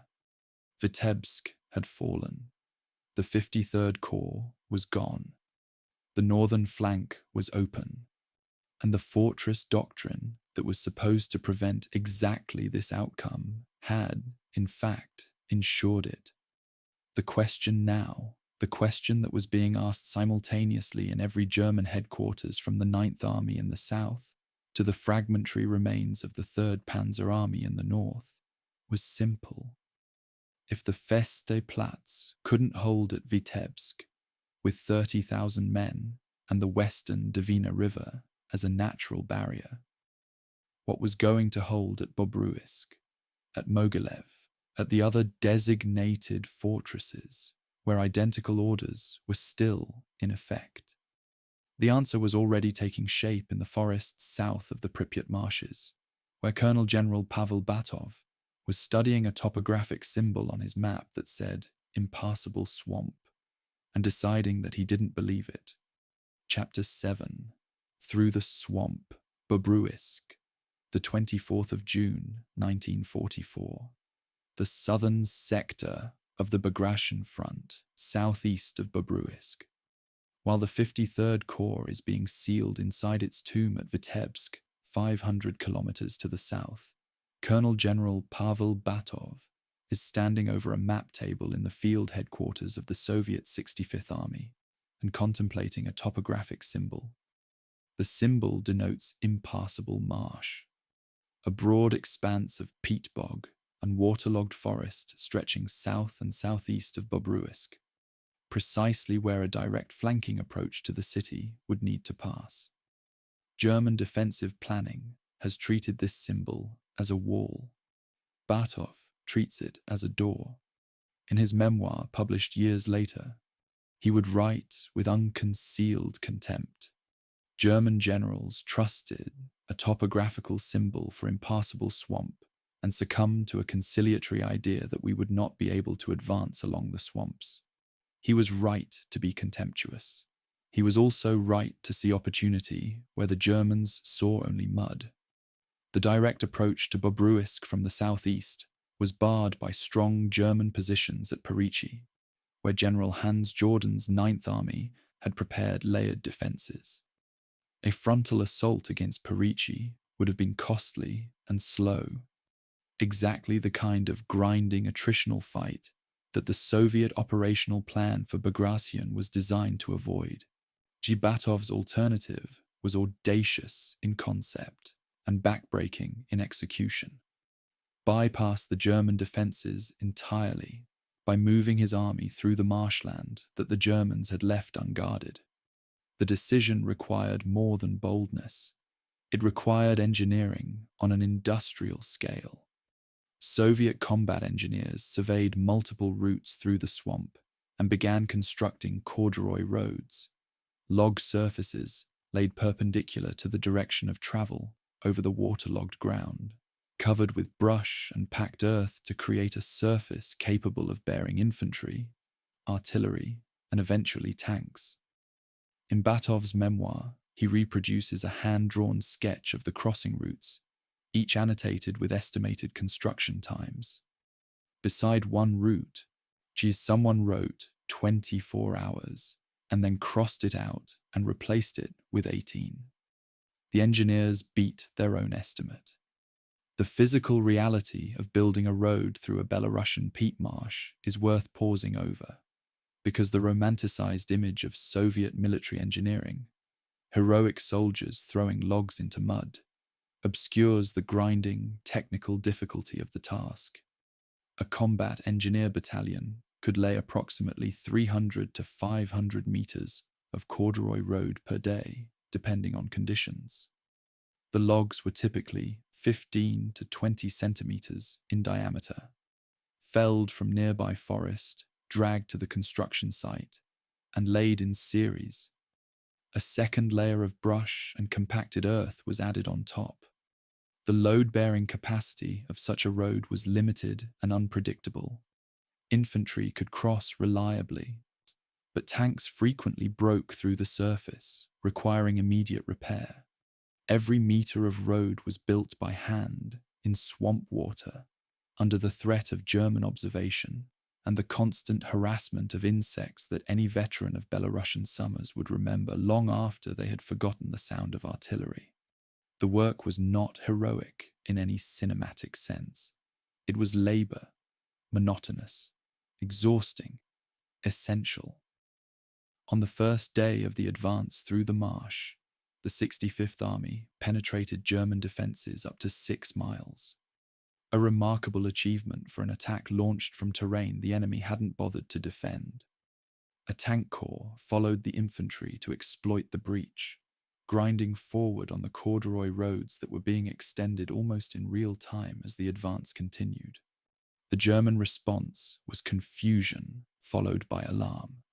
Jordan had not expected an attack from this direction. His forces at Partisans were oriented to defend against a frontal approach, and the Soviet emergence on his flank disrupted the entire defensive geometry of the 9th Army's southern sector. Jordan reacted by deploying his sole mobile reserve, the 20th Panzer Division under General Lieutenant Mortimer von Kessel, first northward against the Soviet Third Army, which was attacking from the east and then pivoting south against Batov's 65th. The division was competent and its counterattacks were aggressive, but it was a single division attempting to plug two holes simultaneously. The 20th Panzer Division's fate illustrates a principle that I think is more important to understanding Bagration than any tactical detail. The sequential commitment of a lone reserve against multiple threats is the textbook failure mode of a defender who lacks depth. The division fought hard against the Third Army's penetration, blunted it temporarily, then was pulled out and redeployed against Batov. It fought hard again, was beaten back with heavy losses, and by the time it disengaged, its offensive capacity was spent. The division didn't fail because its soldiers or commanders were incompetent. It failed because there was only one of it. A competent reserve formation committed piecemeal against successive threats is consumed piecemeal, achieving local delays but no decisive result.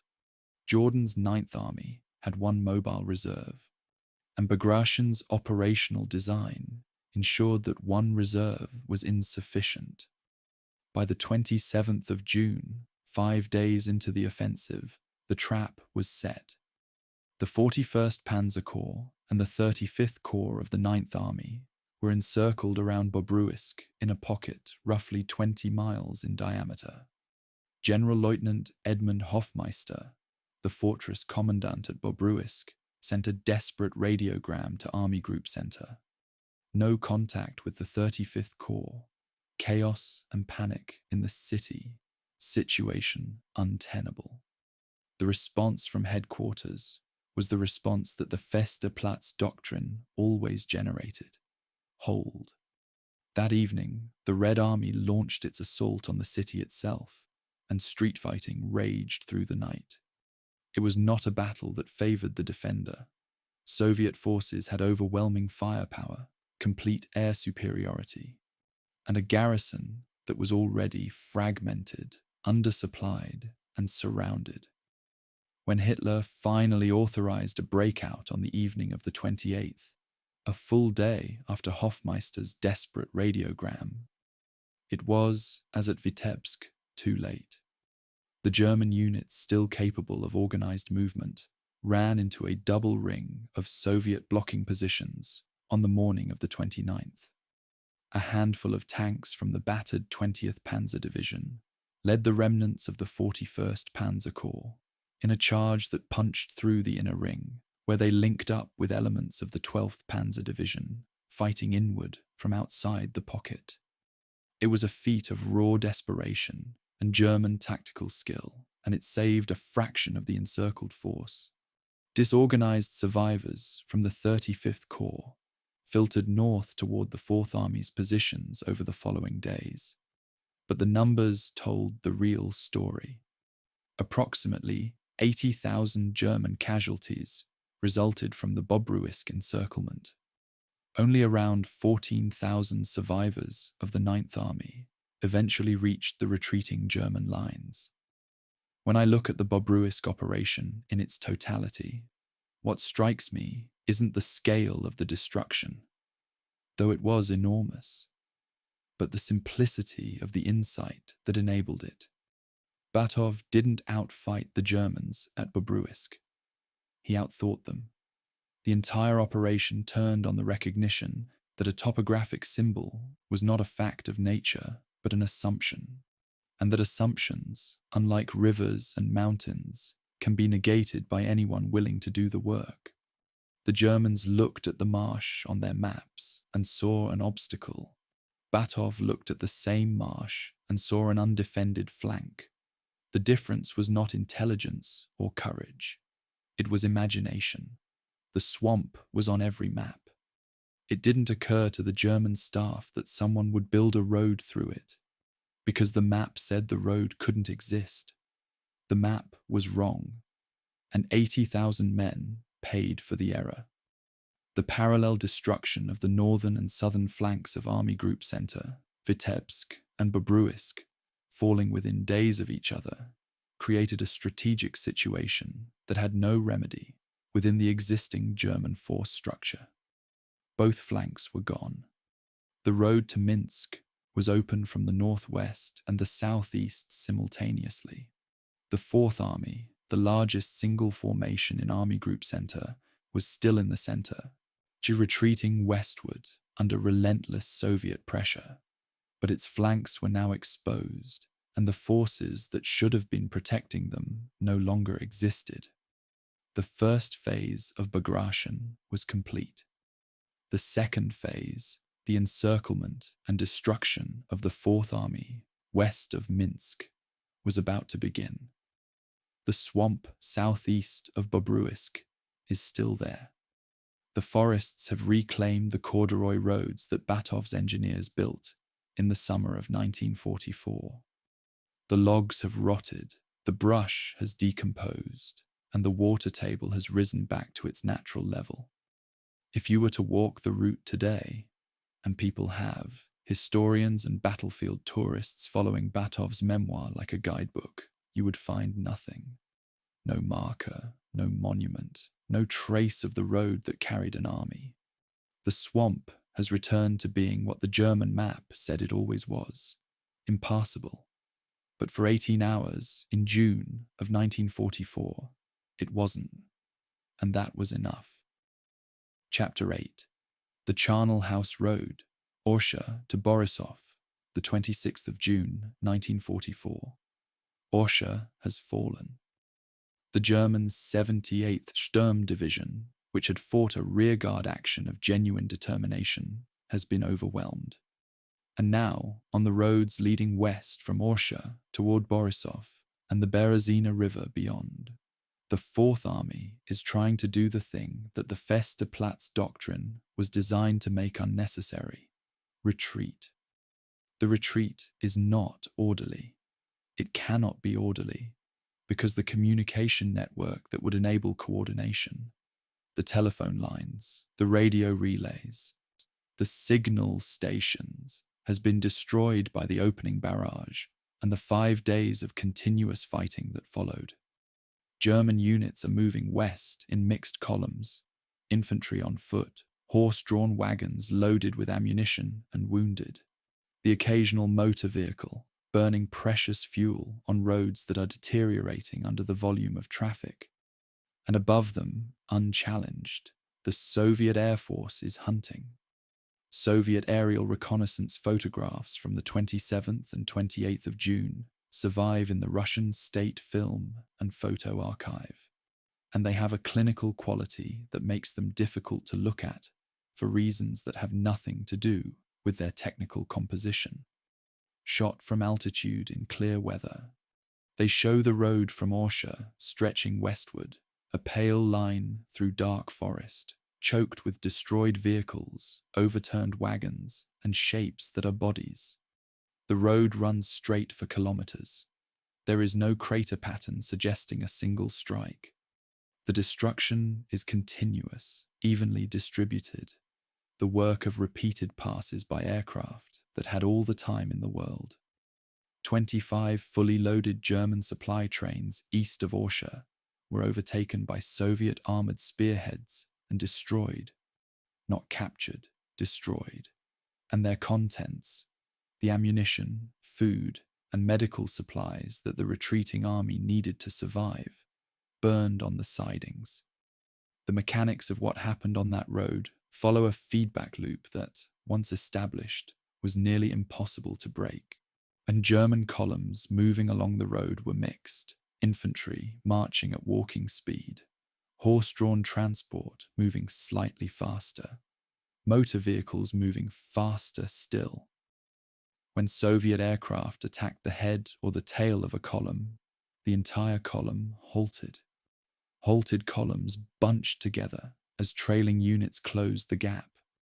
Bunched columns presented denser targets, attracting further airstrikes. Vehicles that attempted to leave the road to disperse became stuck in the soft ground flanking the roadbed. Stuck vehicles blocked the road for those behind them. The result was progressive paralysis.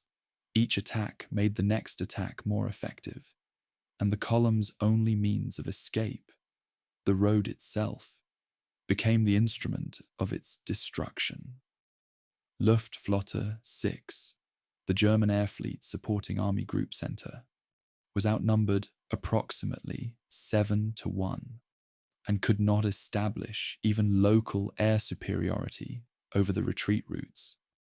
Werner Haupt, a German veteran of the Eastern Front, whose published account is one of the few ground-level descriptions of the Fourth Army's retreat, described the experience in language that is precise rather than eloquent, which is why I chose it.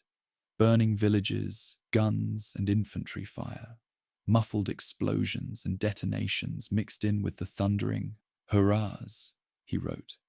Whoever fell out because of wounds or illness experienced the horrible fate of the abandoned. Marshes, rivers, thick forests, the heat of the sun, hunger, and lack of water had a terrible effect. What drove us on was the unshakable will to reach the German front. The passage doesn't describe fear. It describes heat, thirst, and the sound of boots in water. The fear is what remains after you've subtracted everything a man can name. The disintegration of the Fourth Army's command structure during this period is documented in the Army Group Center communications log, and the entries have a finality that no narrative embellishment could improve. The 12th Corps sent its last radio message at approximately 1400 hours on one of the retreat's critical days. After that, nothing. The signal simply stopped. The 27th Corps, positioned north of Mogilev, abandoned its positions and attempted to retreat toward Orsha, only to discover that Orsha had already fallen. Units that had maintained some semblance of order during the first days of the retreat began losing cohesion, as road junctions were cut, bridges were blown, and the forests between the roads filled with Soviet partisans who knew every trail and had been waiting 3 years for this moment. General von Tippelskirch, the Fourth Army commander, issued orders by radio for a general retreat to the Berezina River and Borisov. Many units didn't receive the order. Those that did often couldn't execute it. I need to acknowledge something about the sourcing for this chapter that applies to the retreat as a whole. The German records are fragmentary precisely because the retreat destroyed them. Units that lost their headquarters vehicles lost their war diaries. Formations that disintegrated lost their records along with their cohesion. Soviet records, while more complete, carry their own distortions. Air-to-ground claims of vehicles destroyed are notoriously inflated in every air force, and the Soviet air forces were no exception. The result is that precise figures for the Fourth Army's losses during the retreat phase are estimates, not counts. What we can say with confidence is that the retreat consumed the Fourth Army as a fighting force. Units that entered the retreat as battalions emerged as companies. Companies emerged as squads. Squads emerged as individual men, walking west through the forest with no map, no orders, and no certainty that the German line still existed. What the retreat from Orsha to the Berezina produced was not, strictly speaking, a military defeat in the traditional sense. A battle fought and lost. It was a dissolution. The Fourth Army didn't lose a battle on the road to Borisov. It lost its structural integrity, the sinews that held a modern army together. Communications, logistics, command authority, mutual support between adjacent units were severed one by one over the course of a week, and what remained was not an army, but a mass of individuals and small groups moving in roughly the same direction for roughly the same reason. The Soviet forces pursuing them, the Second Belarusian Front from the east, mobile formations of the Third Belarusian Front hooking in from the north, didn't need to fight pitched battles to destroy the Fourth Army. They simply needed to keep moving, keep cutting roads, keep flying. and let the physics of a disintegrating retreat do the rest. Among the 25 destroyed supply trains east of Orsha were hospital trains carrying German wounded. Soviet after-action reports note their capture, but do not elaborate. Haupt's account mentions the wounded who fell out and experienced the horrible fate of the abandoned. What that phrase means, specifically, he doesn't say, and I'm not going to speculate beyond what the sources support. What I will note is this. By the 28th of June, the road from Orsha to the Berezina had become something that doesn't have a good English word. The Germans might have called it a Leichenfeld, a field of corpses. Though even that doesn't capture the linear geometry of it, the way the destruction followed the road rather than spreading across a battlefield. It was a line of death, not an area, and it stretched for kilometers. The survivors who reached the Berezina River and the bridges at Borisov arrived at the last natural defensive line between the shattered front and Minsk. What they found there, a Kampfgruppe under General Lieutenant Dietrich von Sauken, assembled from the fresh 5th Panzer Division and the formidable 505th Heavy Tank Battalion holding the bridge crossings, would give the Fourth Army's remnants a brief and bloody reprieve. But the retreat itself had already accomplished the Soviet objective. The Fourth Army was no longer a coherent fighting force, and the forces that might have defended Minsk were strung out across 100 kilometers of forest and road, leaking strength with every kilometer. The road from Orsha to Borisov is, today, a modern highway. The forests on either side have been thinned by decades of logging and development.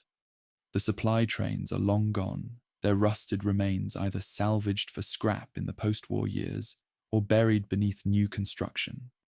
The road carries civilian traffic now, trucks, cars, buses, and there is nothing along its length to indicate what happened there in the last week of June 1944. Nothing except the distance. You can drive it in a few hours. The men of the Fourth Army walked it in a week, and many of them didn't finish the journey. Chapter 9. Von Sauken's 76 Panthers, the last stand at Borisov, late June 1944. The Berezina River at Borisov. General Feldmarschall Walter Model, who replaced the dismissed Bush as commander of Army Group Center on the 28th of June, has been in command for less than 48 hours and is already making decisions that Bush was never permitted to make. One of his first acts is to assemble a blocking force at Borisov to cover the retreat of the Fourth Army's remnants across the Berezina. The force he cobbles together is, on paper, surprisingly strong. The 5th Panzer Division, under General de Panzertruppe Karl Decker, recently refitted to near full strength, boasting a battalion of 76 Panther medium tanks. The 505th Heavy Tank Battalion, with 45 Tiger heavy tanks, plus several military police companies and an engineer training battalion. The whole formation is placed under General Lieutenant Dietrich von Sauken. This is the last significant concentration of German armor in Army Group Center's sector, and it has been assembled at the last river line before Minsk. The 505th Heavy Tank Battalion's war diary, one of the most detailed unit records to survive from the Eastern Front, records the strength figure with the specificity that German administrative culture demanded even in extremis. 45 operational Tiger 1 heavy tanks. Each Tiger weighed approximately 57 tons. 45 of them represented roughly 2,565 tons of armored fighting vehicle, concentrated in a single battalion, positioned at a single river crossing, tasked with buying time for an army that was bleeding to death. The 5th Panzer Division's 76 Panthers added another 3,400 tons, give or take. The Panther weighed around 45 tons, depending on variant, Combined, G. von Sauken's Kampfgruppe represented almost 6,000 tons of some of the most capable armoured vehicles in the world. Within a week, nearly all of it would be gone. The fighting at Borisov between the 29th of June and the 2nd of July was the single best German tactical performance during the entire Bagration campaign, and it deserves recognition as such, with the immediate caveat that tactical excellence, when divorced from operational coherence, is simply a more organized form of dying. Von Sauken's Kampfgruppe held the Berezina crossings against the advancing Soviet 5th Guards tank army, with a ferocity that inflicted genuine and documented losses on the Soviet armoured formations. The Panthers, fighting from prepared hull-down positions on the western bank, exploited their excellent 75mm L-70 guns and strong frontal armour, 80mm of glacis plate angled at 55 degrees, to engage Soviet T-34s at ranges where German accuracy and armour protection gave them a decisive advantage. Soviet tanks approaching the river crossings were knocked out in significant numbers. The Kampfgruppe bought the hours that the retreating remnants of the 27th and 12th Corps needed to reach the bridges and cross. But the arithmetic of attrition favoured no one at Borisov. It simply consumed both sides at different rates. In the fighting northwest of Minsk on the 1st and 2nd of July, the 5th Panzer Division engaged the Soviet 5th Guards tank army in a series of actions that left the Soviet formation badly mauled. The 5th Guards tank army was, by some accounts, gutted, a term that implies losses sufficient to render it temporarily ineffective as an offensive formation. The cost, however, was terminal for the 5th Panzer. By the end of the fighting, the division was down to 18 operational panzers. Every single Tiger of the 505th Heavy Tank Battalion, all 45, had been destroyed or abandoned. Not lost in a single dramatic engagement, but ground away over days of rearguard actions, bridge defences, and the relentless mathematics of attrition without replacement. When a Tiger was hit and disabled but not destroyed, it couldn't be recovered and repaired. The workshops were gone. The recovery vehicles were gone. The front was moving westward, faster than a 57-ton tank with a damaged track could be towed. To me, the most revealing detail about von Sauken's defense isn't the kill ratios or the tactical deployments. It's the Panther's final drive. The Panther was, in many respects, the best medium tank of the war. Its gun was superb, its frontal armour was effective, and its cross-country mobility, when functioning properly, was excellent.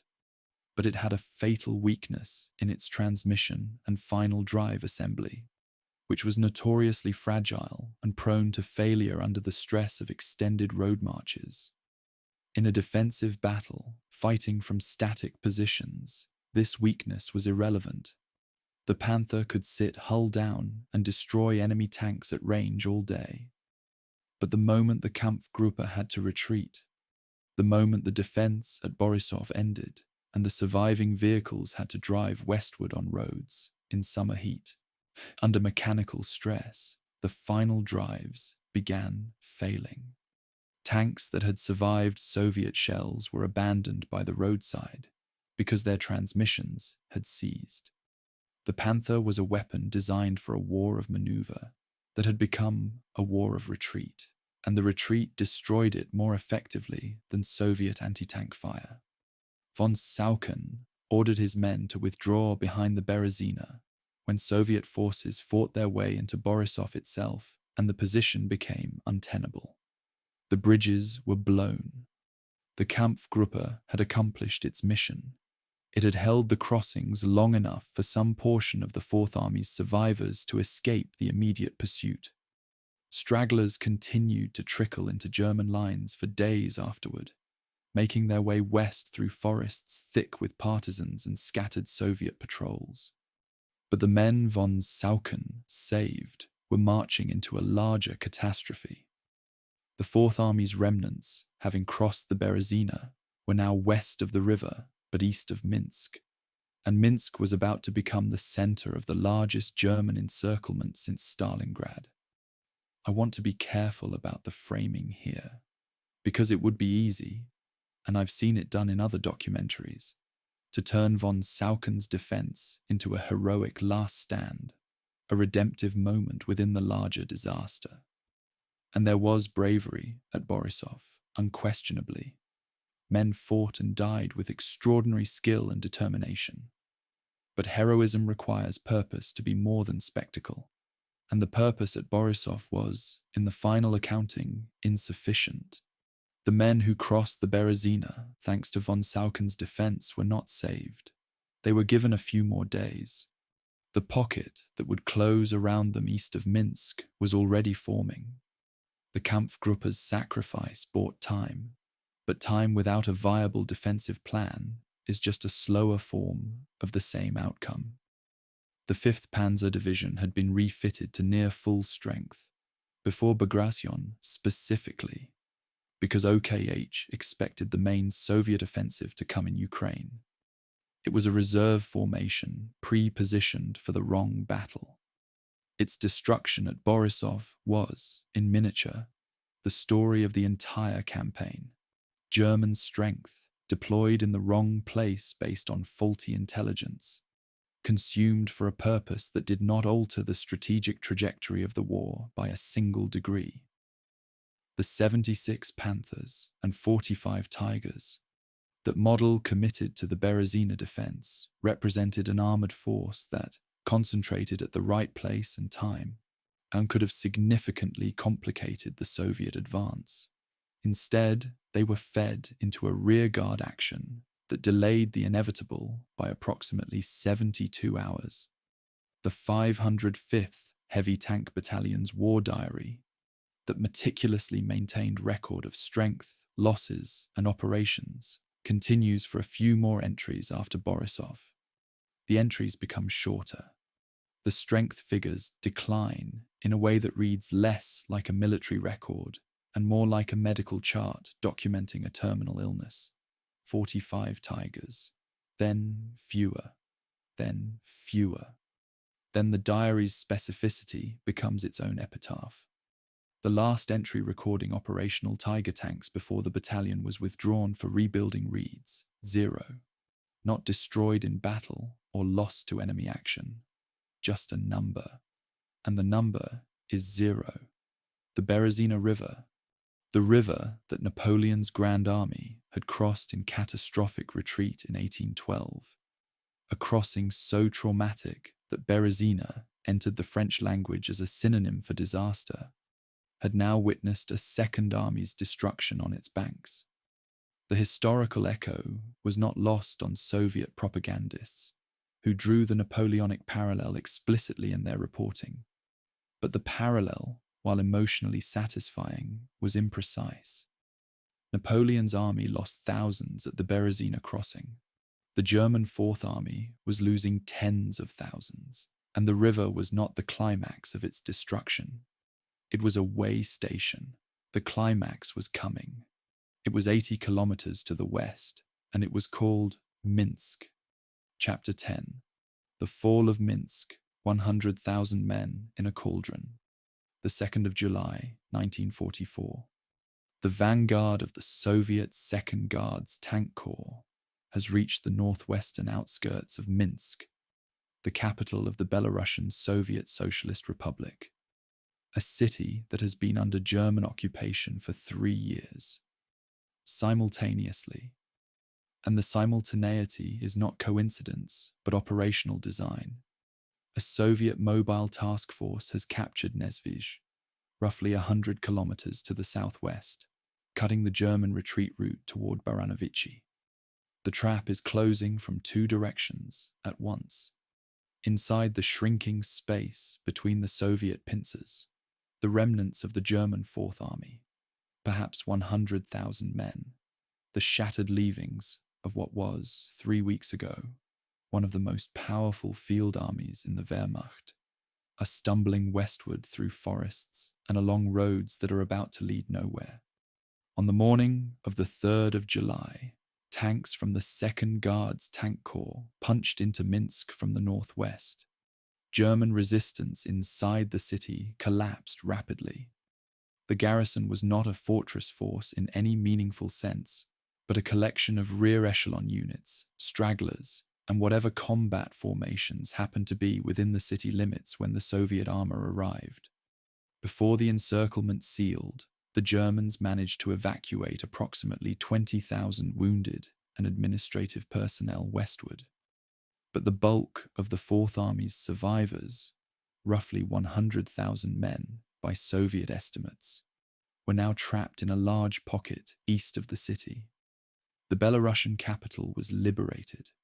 The political significance was enormous, and the Soviet propaganda apparatus moved immediately to capitalize on it.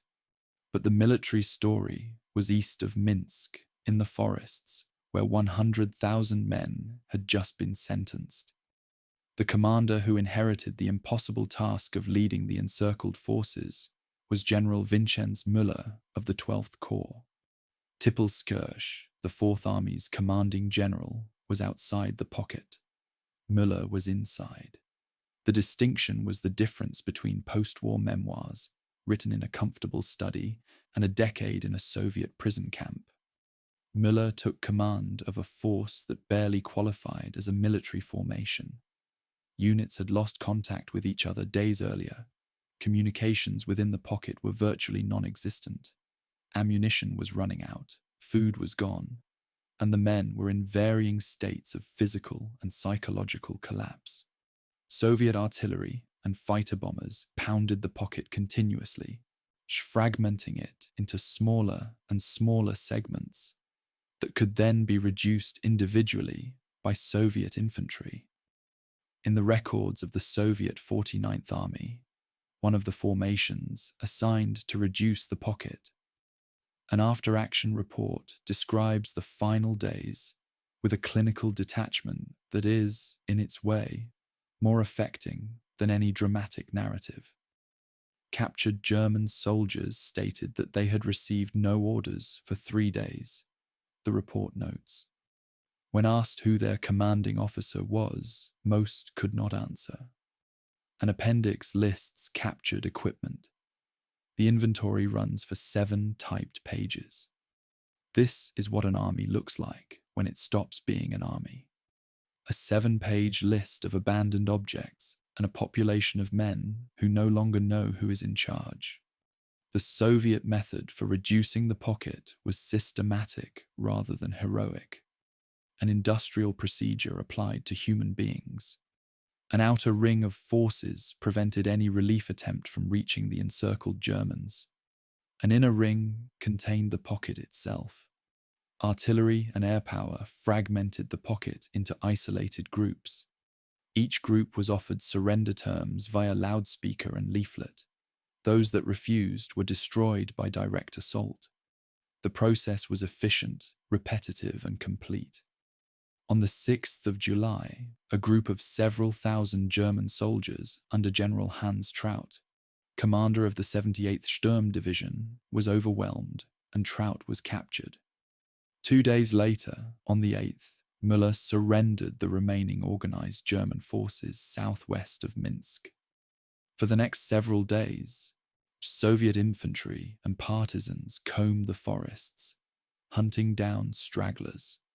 Of the last 15,000 men trapped in the final phase of the pocket's reduction, approximately 900 managed to reach German lines.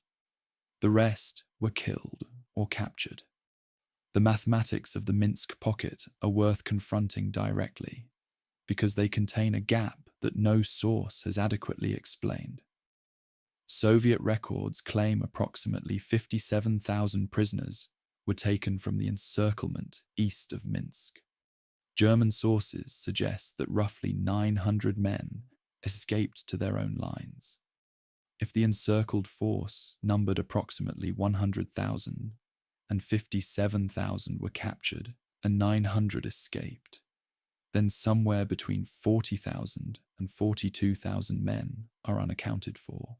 Some were killed in the fighting and the bombardment. Some died of wounds and starvation in the forests. Some were killed by partisans who had been living in those forests for 3 years and were not inclined toward the Geneva Convention. Many were simply never found. The Belarusian earth absorbed them as it had absorbed so many before. Soviet soldiers, Jewish civilians, partisan fighters, German occupiers. The forest floor does not distinguish between them. What strikes me most about the Minsk pocket is its speed. The entire encirclement, from the moment Soviet pincers closed on the 2nd of July to Müller's surrender on the 8th, lasted approximately 6 days. This challenges the popular conception of encirclement battles as prolonged, grinding affairs. Stalingrad lasted months, and even the smaller pockets of Barbarossa often held for weeks. The Minsk pocket collapsed in less than a week because the force inside it was already broken before the pocket formed.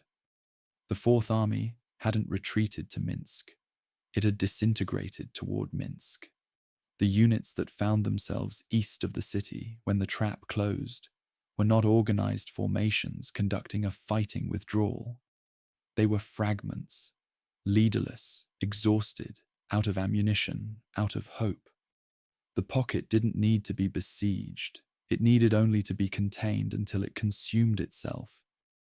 General Vincenz Müller's post-war trajectory is one of those biographical details that I find impossible to leave out, because it adds a dimension to the Minsk story that transcends the military narrative.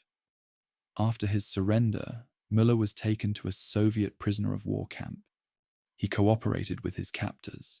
He was eventually repatriated, not to West Germany, but to East Germany, the German Democratic Republic, where he was given a commission in the new National People's Army and rose to the rank of lieutenant general.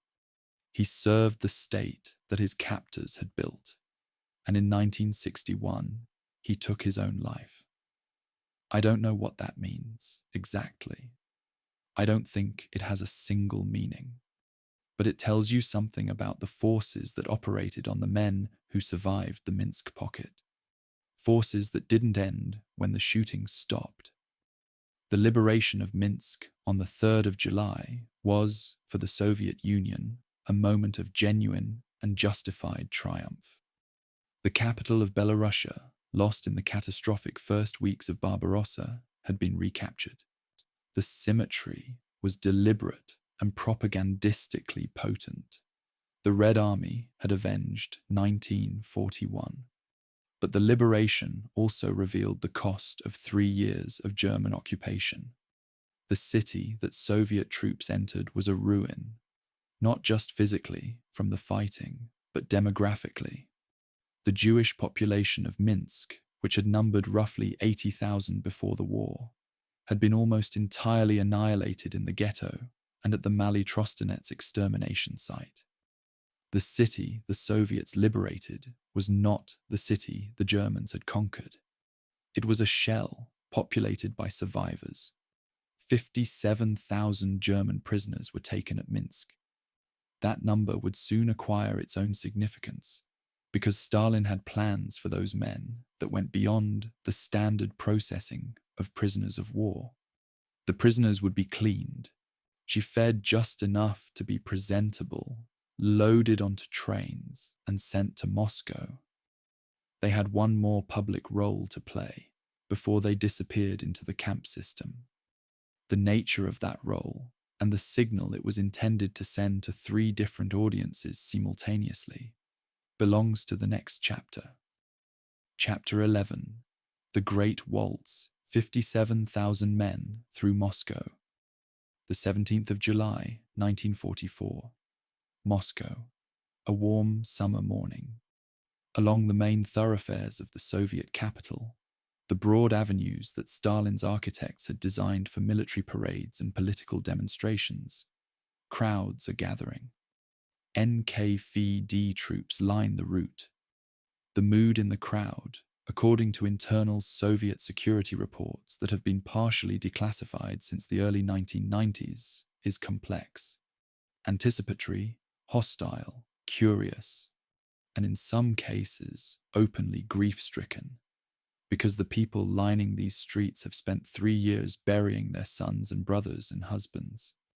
And what they are about to see is, for many of them, the first tangible evidence that the dying has purchased something. The something is 57,000 German prisoners of war, about to be marched through the center of Moscow in 2 enormous columns. The operation has a code name. It is called The Great Waltz, after a 1938 American musical film about Johann Strauss. The irony of this naming, an American film title adopted by the Soviet NKVD to label the orchestrated public display of German prisoners, is a detail that I suspect no one involved had time to appreciate. The 57,000 prisoners had been selected from the more than 160,000 Germans captured during the Bagration offensive. The selection criteria were not humanitarian. The healthiest prisoners were chosen, men who could walk under their own power for the length of the route without collapsing, men who would present a suitably defeated but not pathetically emaciated appearance. Among them were 19 German generals, a fact that Soviet propaganda emphasized heavily. The prisoners had been transported to Moscow by rail, a logistical operation that, at roughly 50 men per cattle car, required approximately 1,140 rail cars, or something like 23 full-length trains. They had been fed enough to make the march, but not enough to make them look well. The management of their appearance was deliberate. They needed to look defeated, not dead. The distinction mattered because the parade was not merely a celebration. It was a communication, and its intended recipients were not all in Moscow. The march itself lasted hours. 2 massive columns of prisoners moved through the city center, observed by hundreds of thousands of Soviet civilians. The visual impact was staggering. An unbroken river of men in tattered German uniforms stretching for kilometers through streets that, 3 years earlier, had been within range of German artillery. The acoustic dimension was significant too. Tens of thousands of boots on cobblestones producing a continuous, a rhythmic shuffling that eyewitnesses described as audible from blocks away. NKVD crowd control reports from the day describe a range of reactions that defy the monolithic triumphalism of official Soviet accounts. Some spectators shouted insults, some threw objects, some stood in silence, some women crossed themselves, some wept, whether from grief, relief, rage, or some tangled combination that doesn't reduce to a single word. The reports don't specify, and the witnesses probably couldn't have said. After the last column of prisoners passed, water trucks and street sweepers followed, hosing down and scrubbing the pavement. This detail appears in every Soviet account of the parade, and its inclusion was not incidental. It was scripted. The sweepers were cleansing the streets of what Soviet propaganda described as fascist filth. The symbolism was heavy-handed by any standard, but heavy-handedness was the point. The message was not encoded. It was announced. These men dirtied our streets, and we are washing them clean. I think about the street sweepers more than I think about the prisoners, because someone with an instinct for theatre decided to include them. The prisoners were the evidence. The sweepers were the verdict. The parade had 3 audiences, and understanding their separateness is essential to understanding why Stalin ordered it. The first audience was the Soviet domestic population, people who had been enduring the war's privations for 3 years and who needed visible, physical proof that the tide had turned. The second audience was the Western allies, specifically the British and American governments and their publics. The timing of the parade, 5.5 weeks after D-Day, was not accidental. The message to London and Washington was unmistakable. While you have been fighting for a beachhead in Normandy, we have been destroying an entire army group. The scale of our victory dwarfs yours. Remember that when we sit down to discuss the post-war order. The third audience was the German military and civilian leadership. This is what happens to your armies in the East. There is no hope of holding. The prisoners themselves, the 57,000 men, shuffling through the streets of a city most of them had expected to conquer, occupied a strange position in this choreography. They were simultaneously evidence, message, and spectacle. Their individual experiences, thoughts, and suffering were irrelevant to the purpose of the event. They were props in a production designed by the NKVD, and their role was to be seen, to be visibly numerous, visibly defeated, and visibly present in the capital of the nation they had tried to destroy. After the parade, they were loaded back onto trains and sent to prisoner of war camps across the Soviet Union. Most would spend years in captivity. Some would not return until the mid-1950s. Some would not return at all. I want to flag something about this event that sits uncomfortably at the intersection of historical analysis and moral judgment. The Third Geneva Convention, adopted in 1949, 5 years after the Great Waltz, explicitly prohibits subjecting prisoners of war to public curiosity. Article 13 of the Convention states that prisoners must at all times be protected against insults and public curiosity. By the legal standards that the international community would establish, partly in response to the practices of the Second World War, the Great Waltz would constitute a violation of the laws of war. This doesn't mean we can't understand why Stalin ordered it, or acknowledge the genuine and legitimate rage of a population that had lost 27 million people. But it does mean that the event occupies a morally complicated space that triumphalist narratives, Soviet or otherwise, tend to flatten. The Western Allied reaction to the parade was a mixture of admiration and unease, documented in diplomatic cables and press coverage from the period. The sheer number of prisoners, 57,000, marched through a single city in a single day, communicated the scale of the Soviet victory more effectively than any communique could have. British and American newspapers reported the event prominently. The subtext was difficult to miss. The Eastern Front was producing results on a scale that the Western Front could not yet match, and the Soviet Union intended for the world to know it. The political implications for post-war territorial negotiations, for the balance of power in liberated Europe, for the emerging architecture of the Cold War that neither side yet called by that name, were left unspoken but understood. The logistics of the parade itself, the selection, transport, management, and public display of 57,000 human beings, were handled by the NKVD with the same administrative competence they applied to the management of the Gulag system. This is not a coincidence or an irony. It is a structural feature. The Soviet state's capacity for organizing the movement and control of large numbers of human beings was the product of institutional experience that extended well beyond the military sphere, and the Great Waltz drew on that experience with practiced efficiency.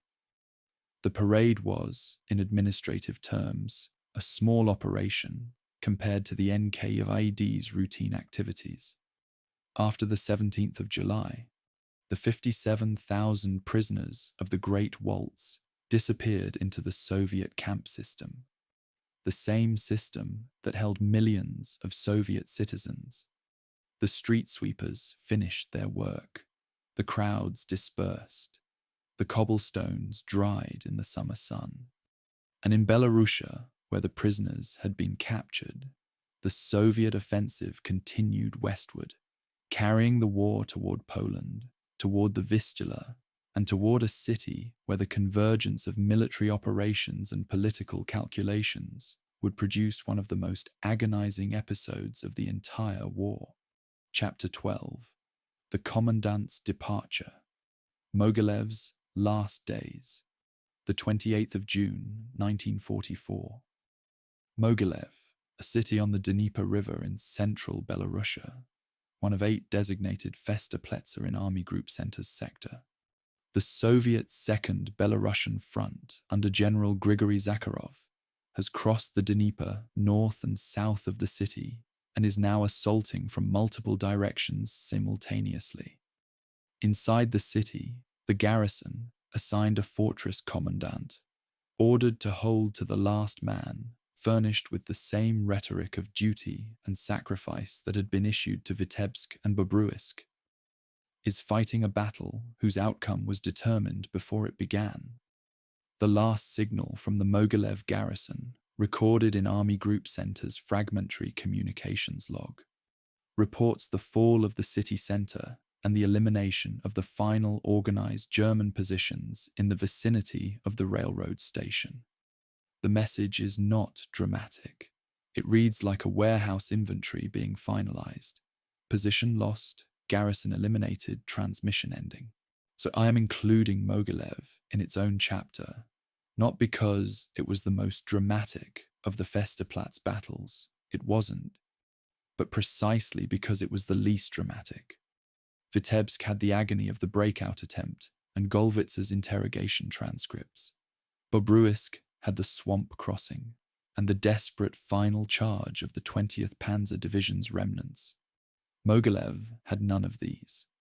It was a fortress city that was assaulted, overwhelmed, and taken by storm in less than 48 hours of serious fighting, and its garrison was destroyed with a mechanical efficiency that produced no memorable narrative, only a result. And that ordinariness is exactly why it matters, because the Festeplätze doctrine that destroyed Army Group Center was not a dramatic doctrine. It was a bureaucratic one. Its consequences were bureaucratically final. The assault on Mogilev followed the Soviet pattern for urban reduction that had been refined through years of painful experience. The assault battalion, the basic tactical unit for urban combat, was organized as a combined arms team, infantry at the core, combat engineers carrying explosive charges for demolishing bunkers and strong points, and direct fire artillery, typically 76mm guns, brought forward to engage fortified positions at close range. The engineers would identify a strong point.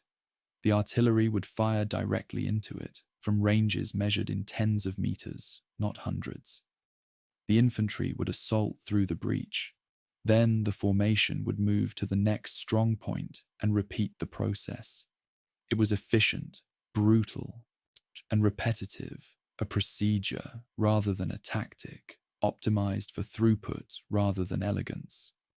The garrison at Mogilev was not large enough or well supplied enough to contest this process for more than a brief period. Major General Gottfried von Erdmannsdorf, the fortress commandant, had been specifically appointed with orders to hold the city. Orders identical in spirit and language to those given at Vitebsk and Bobruisk. The garrison fought. German soldiers in the buildings around the railroad station held out long enough for the final signal to be transmitted. Then they were overwhelmed. Approximately 2,000 German prisoners were taken. The garrison's pre-assault strength had been considerably higher than 2,000. The discrepancy implies heavy casualties during the fighting, though the exact figures are uncertain because the garrison records did not survive. The Festeplätze order for Mogilev had specified that the garrison was to hold the city in order to tie down Soviet forces. The same rationale applied to every fortress position. The reality at Mogilev falsified this rationale as thoroughly as Vitebsk had. The Second Belarusian Front took Mogilev without diverting significant forces from its main westward advance. The formations that assaulted the city were those designated for that specific purpose in the pre-offensive plan.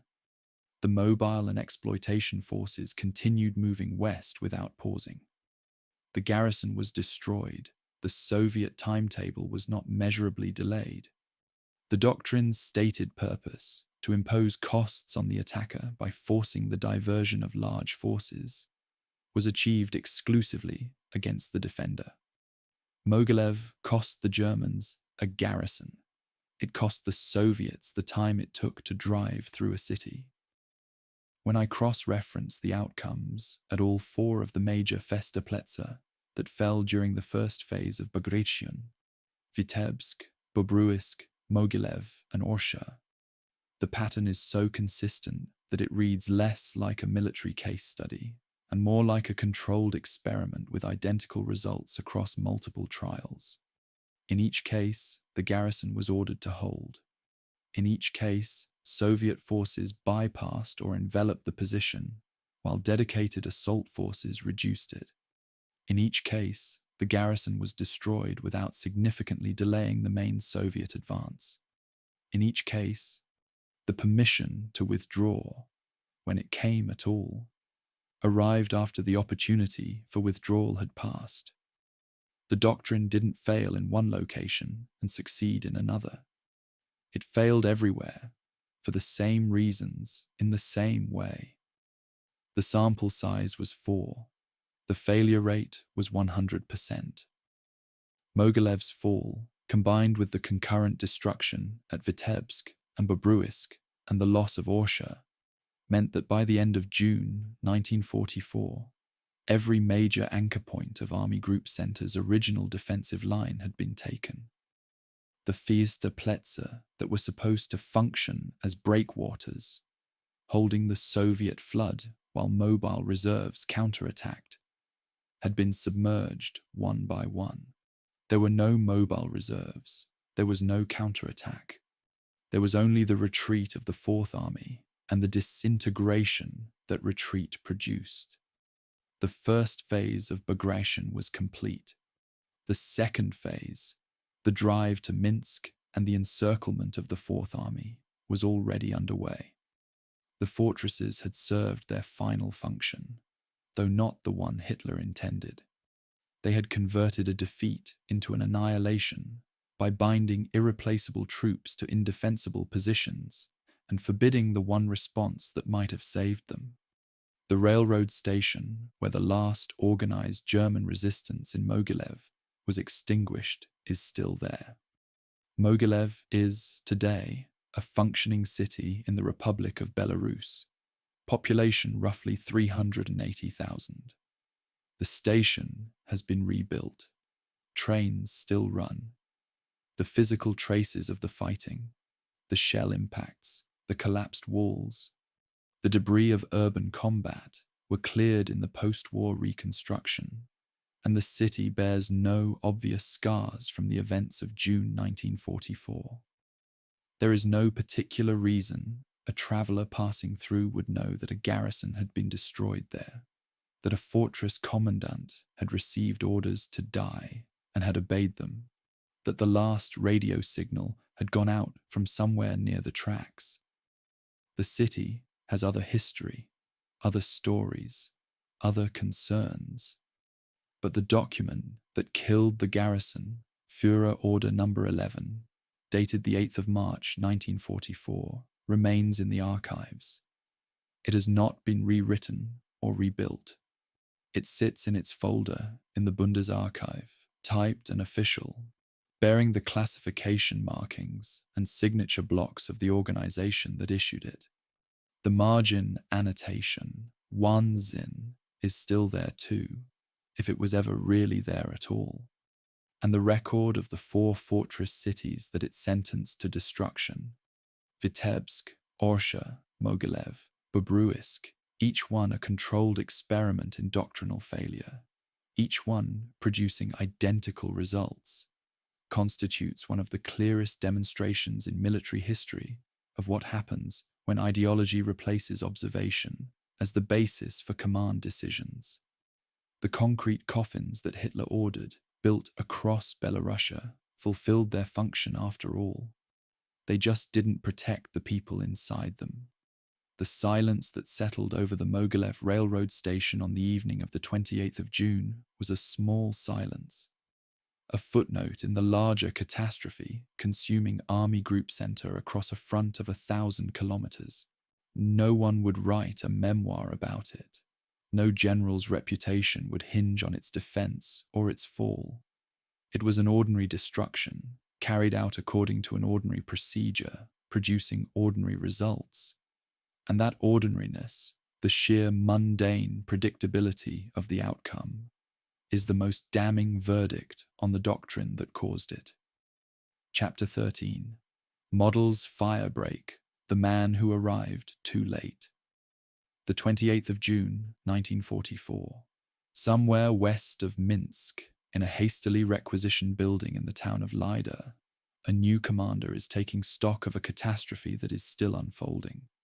General Feldmarschall Walter Model has been in command of Army Group Center for less than 24 hours.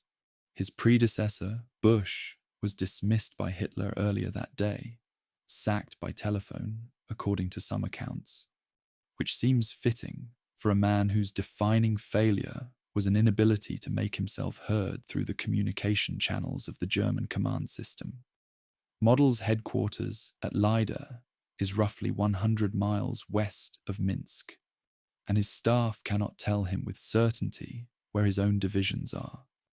The radios are largely silent, the telephones are dead. Contact between the Army Group headquarters and its scattered formations is being maintained, when it can be maintained at all, by Fiesler Stork light aircraft, fragile, fabric-covered liaison planes that land on open fields and carry handwritten messages. Model was not chosen for this assignment because he was liked. He was chosen because he was effective. Known within the German command as Hitler's fireman, the troubleshooter dispatched to sectors in crisis. He had already commanded Army Group North and Army Group North Ukraine in rapid succession during 1944, stabilizing collapsing fronts through a combination of tactical skill, ruthless energy, and a personal relationship with Hitler that allowed him to extract concessions, reinforcements, permissions, flexibility that other commanders could not obtain. This last quality was, arguably, the most important thing he brought to Army Group Center. Bush had been denied reserves. Bush had been denied withdrawal authority. Model, within hours of assuming command, began receiving both.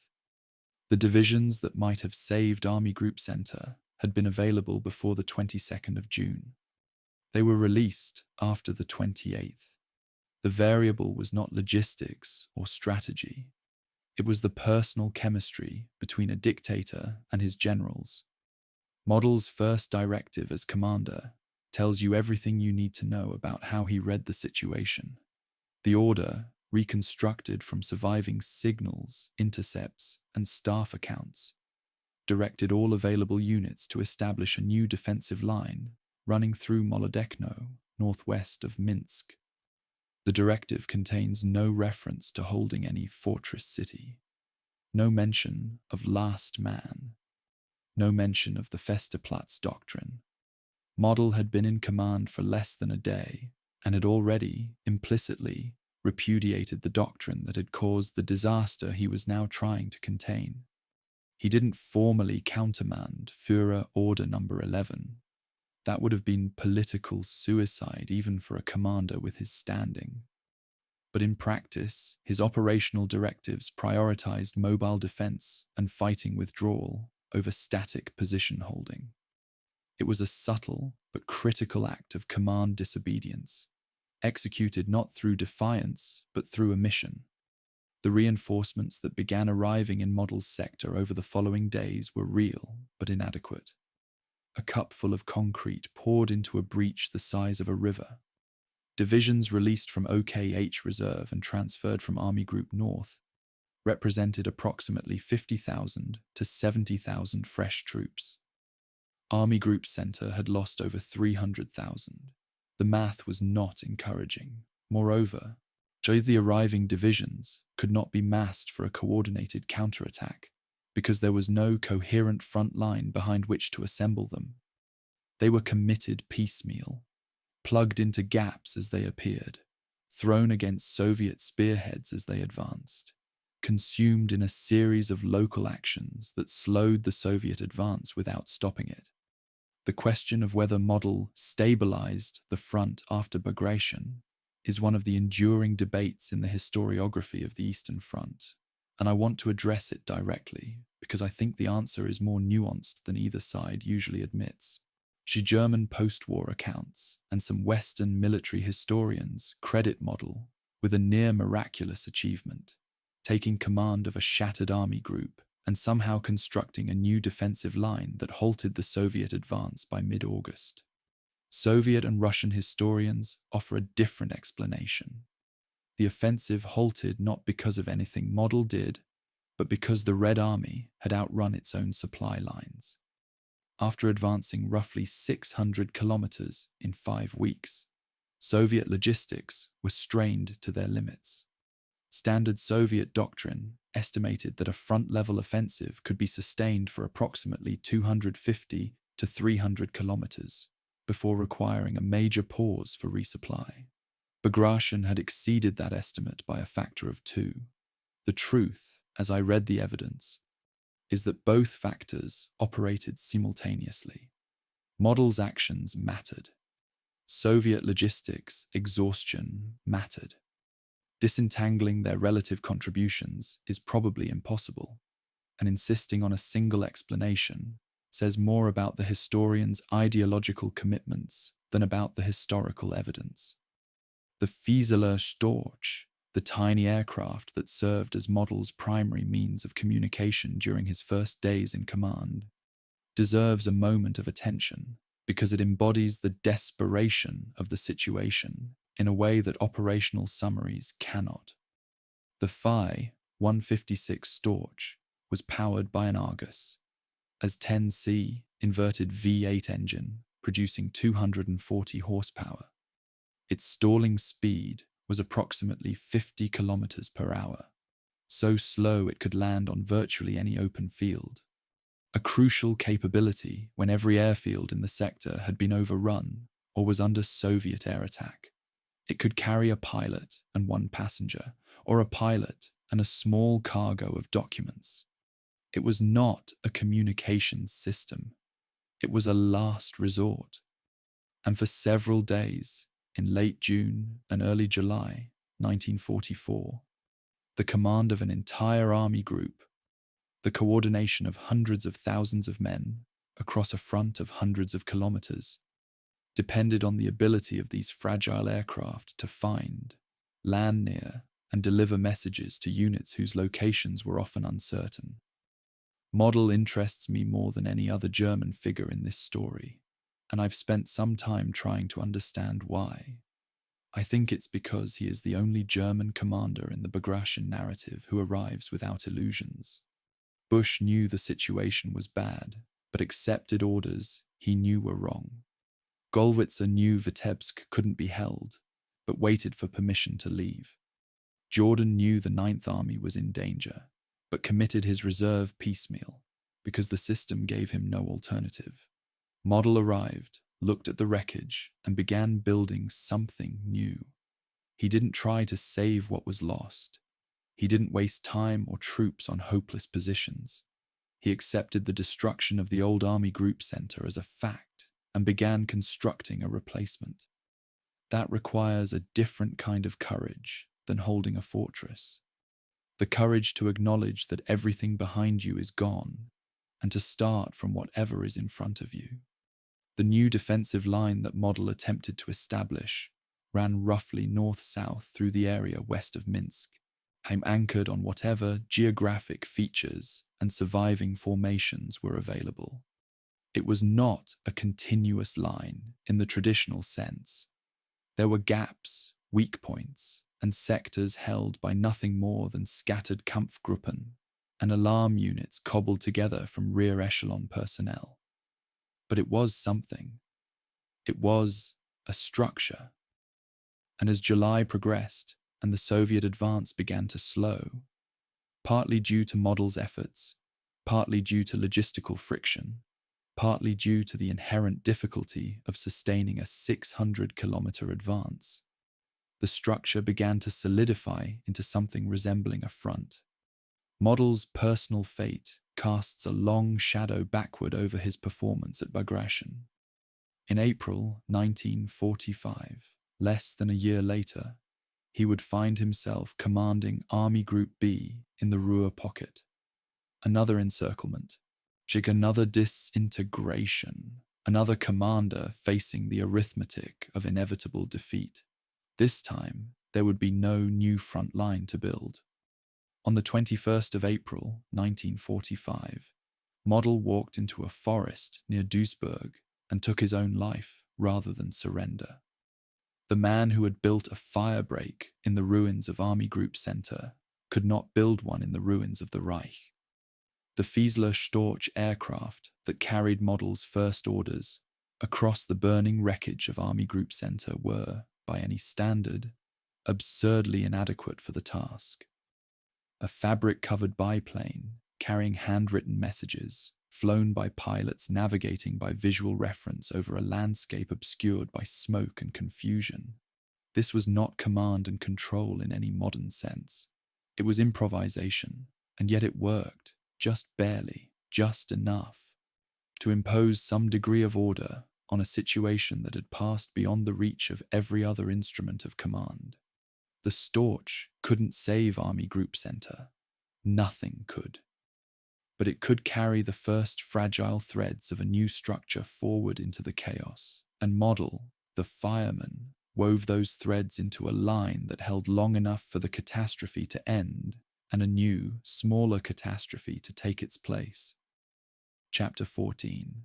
The Liberation of the Death Camps, Majdanek, the 24th of July, 1944. Lublin, Eastern Poland.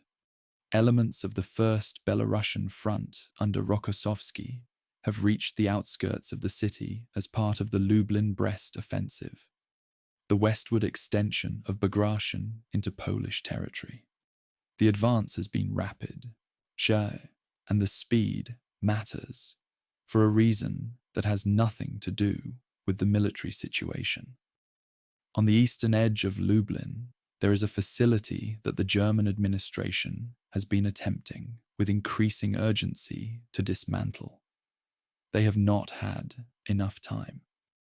When Soviet troops enter the perimeter of the Majdanek concentration and extermination camp, they find gas chambers, crematoria, and warehouses full of the possessions of the dead. The Germans have destroyed some evidence. They have not destroyed enough. Majdanek was not the largest of the Nazi extermination facilities. Auschwitz-Birkenau, still months away from liberation, held that distinction. But it was the first to be encountered by any Allied army, and the condition in which it was found shocked even soldiers who had spent 3 years fighting the most brutal war in human history. Among the first photographs taken after liberation, one shows a Soviet soldier standing before a warehouse containing hundreds of thousands of pairs of shoes. The shoes belonged to victims. They had been collected, sorted, and stored with the administrative precision that characterized the German camp system. The weight of 800,000 pairs of shoes, at roughly 1 kilogram per pair, is 800 metric tons. 800 tons of shoes. The statistic is precise and meaningless at the same time. The mind processes the number, but cannot connect it to the 800,000 human beings who once wore them. The initial Soviet investigation of Majdanek produced a casualty estimate of 1.5 million victims, a figure that was widely reported in the international press and that would later prove to be significantly overstated. Subsequent research conducted over decades, revised the figure downward to approximately 78,000. The disparity between the initial claim and the documented figure is not trivial, and its consequences extended well beyond the historical record. When Western journalists and diplomats received the Soviet reports of Majdanek, some reacted with skepticism, not because they doubted that atrocities had occurred, but because the scale of the Soviet claims seemed propagandistically inflated. This skepticism, fed by an inaccurate number, would persist for months, even after photographic and physical evidence was made available. The Soviets had the evidence. They overstated it, and the overstatement provided a foothold for doubt. I debated whether to include this chapter in a military documentary. The liberation of Majdanek was a consequence of Bagration, not a component of it. No operational order referenced the camp. No Soviet commander diverted forces to reach it faster. The camp was simply there, in the path of the advance, and the advance uncovered it. But I think the separation between military event and consequence of military event is false in this case.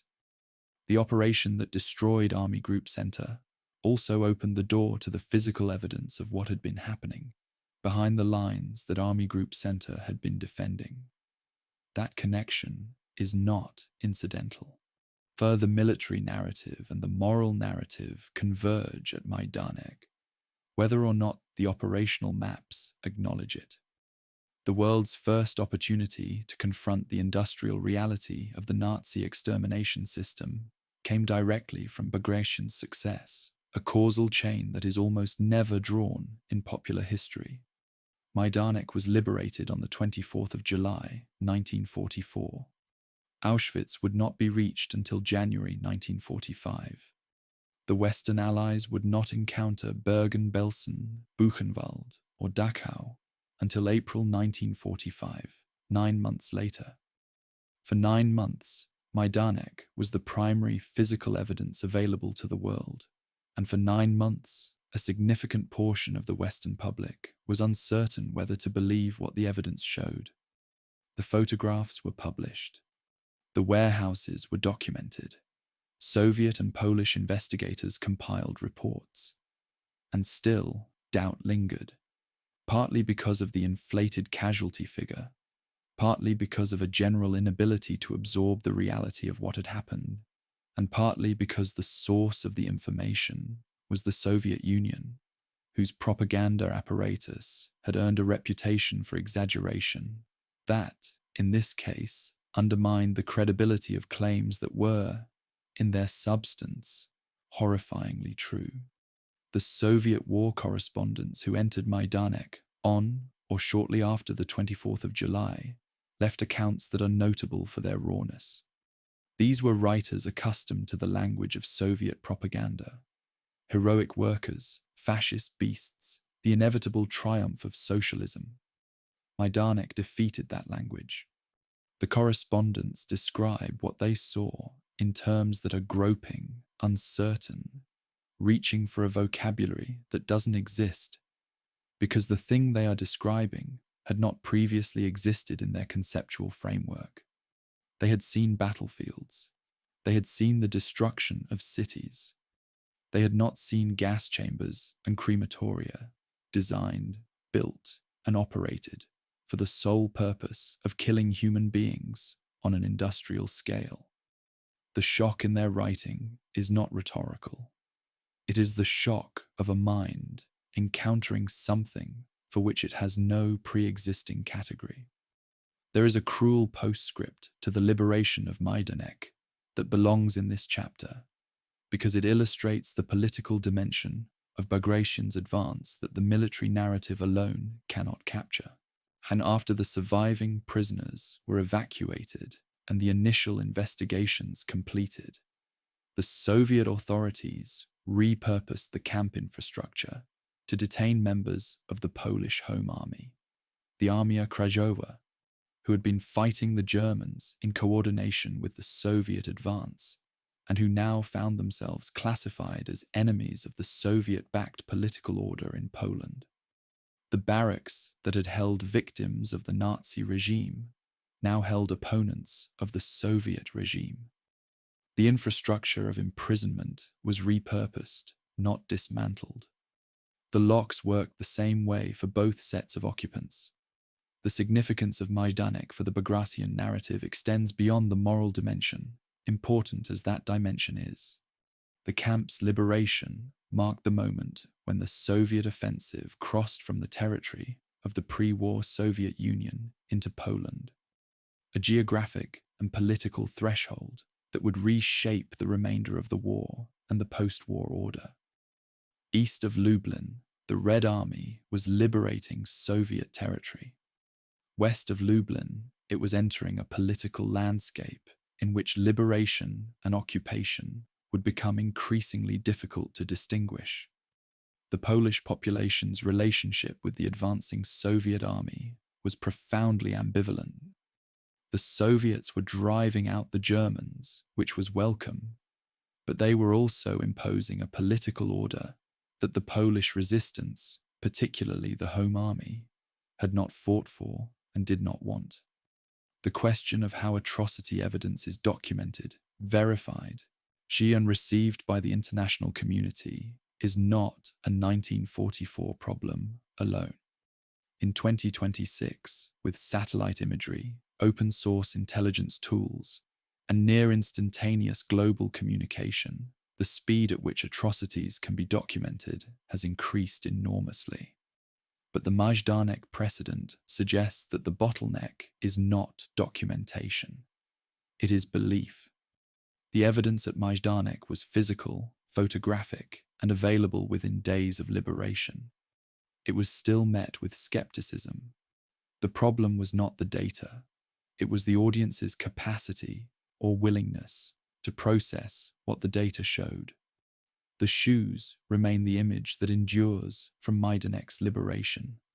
Not the gas chambers, not the crematoria, not the barracks or the guard towers. The shoes. Hundreds of thousands of them piled in a warehouse, each pair once belonging to a specific human being who walked in them, wore them down, laced them up in the morning. The shoes are ordinary objects made extraordinary by their quantity and their context. 800,000 pairs, 800 tons. The numbers are precise. The meaning exceeds what numbers can carry. Chapter 15. Wilno and the Polish. Question. The 7th of July, 1944. Wilno, known today as Vilnius, the capital of Lithuania, but in 1944, a city whose national identity was itself contested. Lithuanian, Polish, and Soviet claims overlapped across it, like competing maps drawn on the same sheet of paper. Soviet forces from the 3rd Belarusian Front, the 5th Guards Tank Army, and the 3rd Guards Tank Corps are approaching from the east, swinging around the city from both north and south in the characteristic double envelopment that has become the operational signature of Bagration. Inside the city, roughly 12,000 German troops under General Major Rainer Stahl are manning prepared defensive positions, and somewhere in the streets and basements, armed men and women of the Polish Home Army, the Armia Krajowa, are preparing to rise. The AK uprising in Wilno was part of a broader Polish strategy known as Operation Tempest, a nationwide plan for the Home Army to engage the Germans in coordination with the approaching Soviet forces, establish Polish administrative control over liberated cities, and thereby present the Soviet Union with a political fait accompli, a functioning Polish authority loyal to the government in exile in London and already in place when the Red Army arrived. The strategy was brave, desperate, and doomed. It assumed that the Soviet Union would accept the AK's presence as a legitimate political partner, rather than viewing it as a rival to be eliminated. This assumption was wrong, and the events at Wilno would demonstrate just how wrong before the month was out. The battle for Vilno lasted 6 days and was fought on 3 sides simultaneously. Soviet forces attacking from outside, AK fighters attacking from inside, and the German garrison defending against both. The fighting was intense and casualties were severe on all sides. Stahel's 12,000 Germans held strong positions in a city whose old architecture, stone buildings, narrow streets, thick walls, favored the defender. Soviet assault forces were slowed by the urban terrain. AK fighters, operating in smaller groups with lighter weapons, struck at German positions from unexpected directions, disrupting defensive coordination. The three-way battle gave Vilno a chaotic, layered quality that conventional military narratives struggle to capture. It was not a siege or an assault or an uprising, but all three at once. On the 12th of July, Stahel ordered a breakout. The 6th Panzer Division and elements of Panzergrenadier Division Großdeutschland, one of the Wehrmacht's premier formations, launched a coordinated night attack against the Soviet encirclement ring and succeeded in opening a narrow corridor. The corridor held for approximately 12 hours. 3,000 Germans escaped through it before Soviet forces sealed the gap. The remaining garrison was destroyed, 8,000 killed, 5,000 captured. The tactical execution of the breakout was impressive. A night attack against established blocking positions, requiring coordination between the relief force outside and the garrison inside, under conditions of near-total Soviet air superiority. It was also, in the larger scheme of Bagration, a footnote. 3,000 survivors subtracted from an army group that had already lost 300,000. What happened after the battle is the reason this chapter exists. Once Vilno was securely in Soviet hands, NKVD, internal security units, moved in and began systematically disarming and arresting members of the Polish Home Army. The AK fighters, who had spent 6 days fighting the Germans alongside the Soviets, taking casualties, expending irreplaceable ammunition, suffering and dying in the same streets, were now informed that their weapons must be surrendered and their organization dissolved. Those who refused were detained. Those who escaped went underground. The coded radio messages from the AK command in Vilno to the Polish government in exile in London, preserved in the Polish Institute and Sikorsky Museum, document the unfolding betrayal in real time. One message, dated the 13th of July, reads, "City liberated. Soviet forces demanding we disarm. Await instructions." The reply from London arrived the following day. Maintain contact. Negotiate. There was nothing to negotiate. The AK officers in Vilno believed they were fighting alongside the Soviets. They were. But alongside and for are different prepositions. And in July 1944, the distinction was lethal.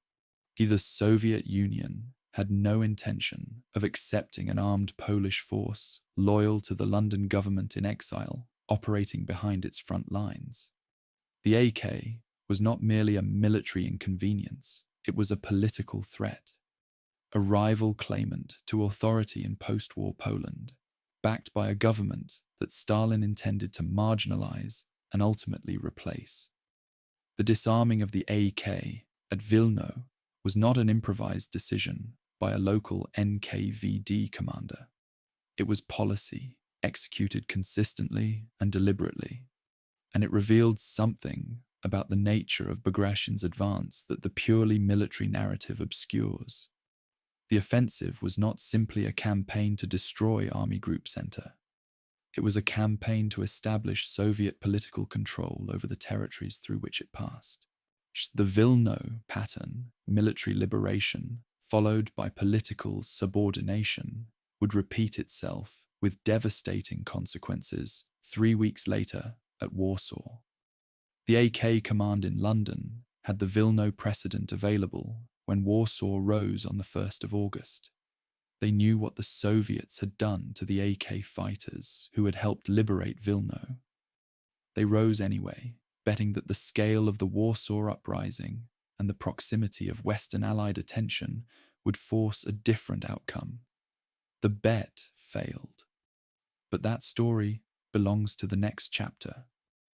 I find the Vilno episode difficult to write about without anger, which is a problem for a historian who is supposed to maintain analytical distance. The AK fighters at Vilno did something that any military alliance should honor. They fought the common enemy at great personal cost, in coordination with their ally, and contributed to a shared victory. The response they received, disarmament, arrest, imprisonment, was not a misunderstanding or a communication failure. It was a deliberate act by a state that had already decided the AK's existence was incompatible with its post-war objectives. The fact that the Soviet Union had legitimate security concerns about armed formations in its rear area does not change the fundamental character of what happened.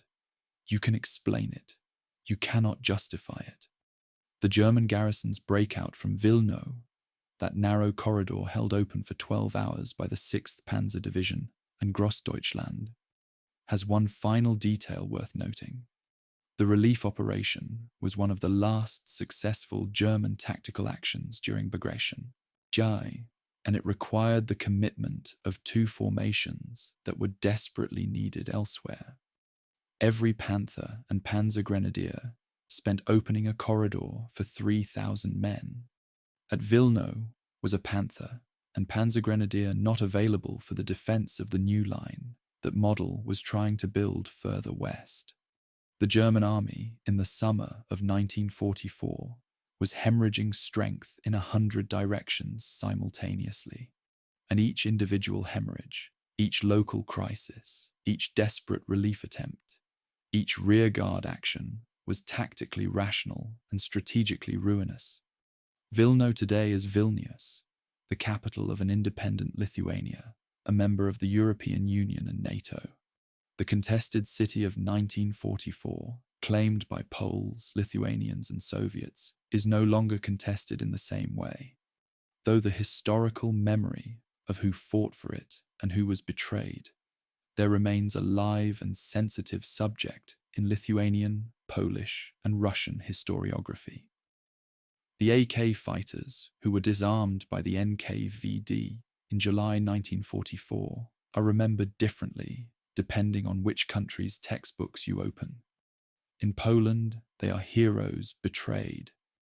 In Soviet-era Russian accounts, they are barely mentioned. The silence, as always, is its own form of evidence. Chapter 16. The Edge of the Abyss, Warsaw and Culmination, late July 1944. The leading elements of Rokossovski's First Belarusian Front have reached the eastern bank of the Vistula River and the outskirts of Praga, the eastern suburb of Warsaw, separated from the city proper by the river. The offensive that began on the 22nd of June, 600 kilometers to the east, has arrived at the gates of the Polish capital. And here, after 5 weeks of continuous advance, it stops.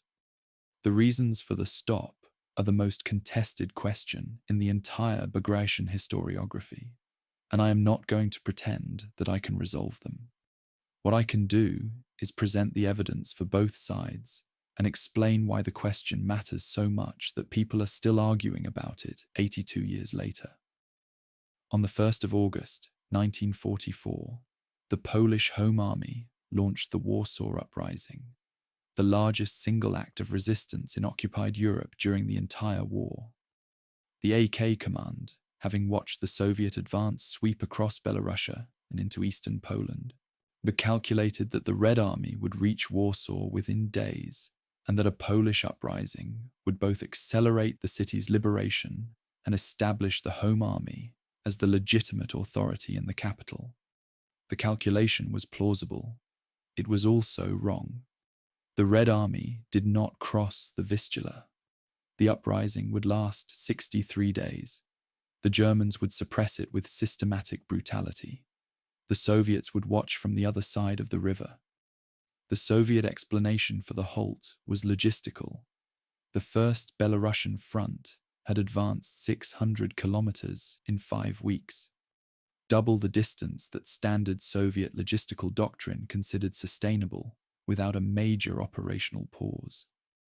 The Second Tank Army, which had been driving toward Warsaw, had suffered significant losses, both in combat and from mechanical attrition, during the long advance. The T-34's transmission was notoriously fragile on extended road marches, and tank strength was well below establishment levels. A German counterattack at Radzimin on the eastern approaches to Warsaw had pushed back Soviet forward elements in late July, demonstrating that the front still had fight in it. Supply lines were stretched thin. Fuel, ammunition, and replacement vehicles were in short supply. The logistical argument for the halt was genuine and supported by the operational data. The political explanation is also supported by evidence, though of a different kind. Stalin had every reason to want the Warsaw Uprising to fail. The AK was loyal to the Polish government in exile in London, which Stalin intended to replace with a Soviet-backed government. An AK-led liberation of Warsaw would have dramatically strengthened the London Poles' political position at a moment when Stalin was working to marginalize them. The precedent at Vilno, where AK fighters had been disarmed and arrested within days of the city's liberation, demonstrated that Soviet policy toward the Home Army was already one of suppression. The absence of any serious Soviet attempt to assist the uprising, even by airdrop, which would have been logistically feasible even if a full-scale river crossing was not, suggests that the halt was, at minimum, politically convenient. Rokossovsky's position in all of this is uniquely painful, and it is his perspective that I have chosen for this chapter, because the biographical details make the operational questions inescapable. Rokossovsky was born in Warsaw. He was ethnically Polish. He had been arrested during Stalin's purges in 1937, imprisoned for 3 years, and subjected to interrogations during which, according to multiple accounts, his teeth were broken. He was released in 1940 and returned to military service, serving the man who had ordered his imprisonment with a professionalism that must have required a form of psychological compartmentalization that I cannot fully imagine. In late July and August 1944, he stood on the eastern bank of the Vistula, in command of the front facing his birth city, and did not cross. Whether he could not or would not, whether the distinction even applied to a man serving the dictator who had tortured him, is a question that does not have a military answer. Rokossovsky's wartime diary, portions of which have been published while others remain in restricted archives, contains entries from late July describing logistical difficulties and the need to regroup. These entries are plausible and consistent with the operational situation. What the diary does not mention, in a document otherwise attentive to operational detail, is the Warsaw Uprising. The omission is notable.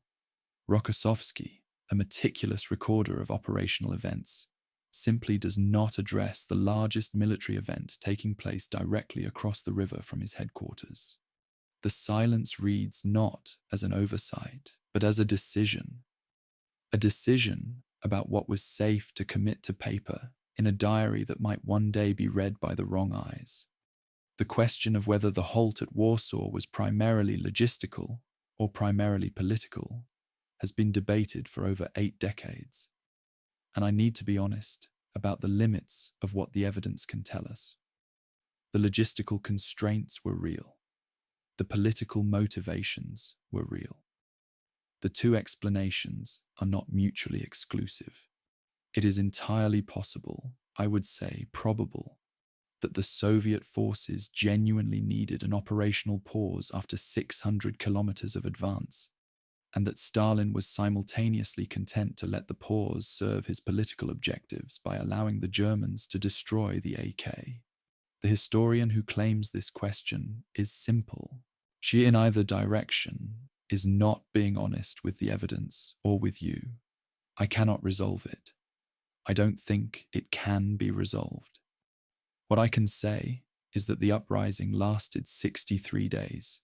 The Soviets did not cross the river, and approximately 200,000 Polish civilians died. The end of the Warsaw Uprising in early October 1944 effectively marked the end of the strategic consequences of Bagration.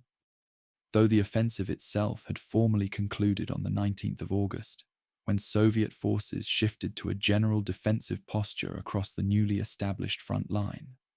The front that Model had begun building in early July, reinforced by the natural break of logistical exhaustion, and had solidified into something stable enough that the war's next phase would require an entirely new offensive. The Vistula Order operation of January 1945. Bagration was over. Army Group Center was destroyed. The front had moved 600 kilometers westward. The political architecture of post-war Eastern Europe had been established in fact, if not yet, in treaty. The Vistula River still flows through Warsaw. The city was rebuilt painstakingly from rubble, first the medieval Old Town, then the modern districts, then the bridges that the Germans destroyed during the suppression of the uprising. Rokossovsky's observation point on the eastern bank is not marked.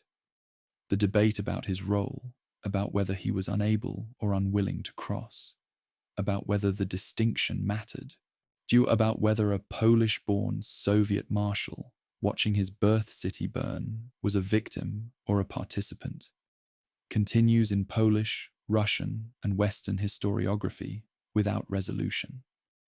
The silence in Rokossovsky's diary remains the most eloquent document in the entire Bagration archive, not for what it says, for what it doesn't. Chapter 17. The Audit, Counting the Dead, Counting the Cost. The 19th of August, 1944. Across a front line stretching from the Baltic to the Carpathians, Soviet forces shift to a general defensive posture. Operation Bagration is officially over. The offensive that began on the 22nd of June has run for 58 days. The front has advanced approximately 600 kilometers. Army Group Center, which began the operation with 38 divisions, and has lost 28 of them, destroyed outright or rendered combat ineffective. The German casualty returns filed with the OKH personnel office list. The official figures: 26,000 killed, 110,000 wounded, 263,000 captured or missing. The numbers are precise. They are also incomplete. The missing category, in the context of the Eastern Front in 1944, was overwhelmingly a euphemism for dead. Modern demographic research has revised the total German casualty figure significantly upward from the official OKH numbers. Current estimates range from approximately 400,000 to as high as 540,000 killed, wounded, captured, or missing. The discrepancy between the official figure and the revised estimates stems from the treatment of entire units that disappeared without filing final strength reports. Formations that were overrun so quickly or so completely that no one survived to document their destruction. The gap between these numbers is not a minor statistical adjustment. It is the difference between a catastrophic defeat and an annihilation. Tens of thousands of men exist in that gap. Men who were neither officially killed nor officially captured, but who simply vanished from the records, absorbed into the forests and swamps of Belarus without a trace that any filing system could capture.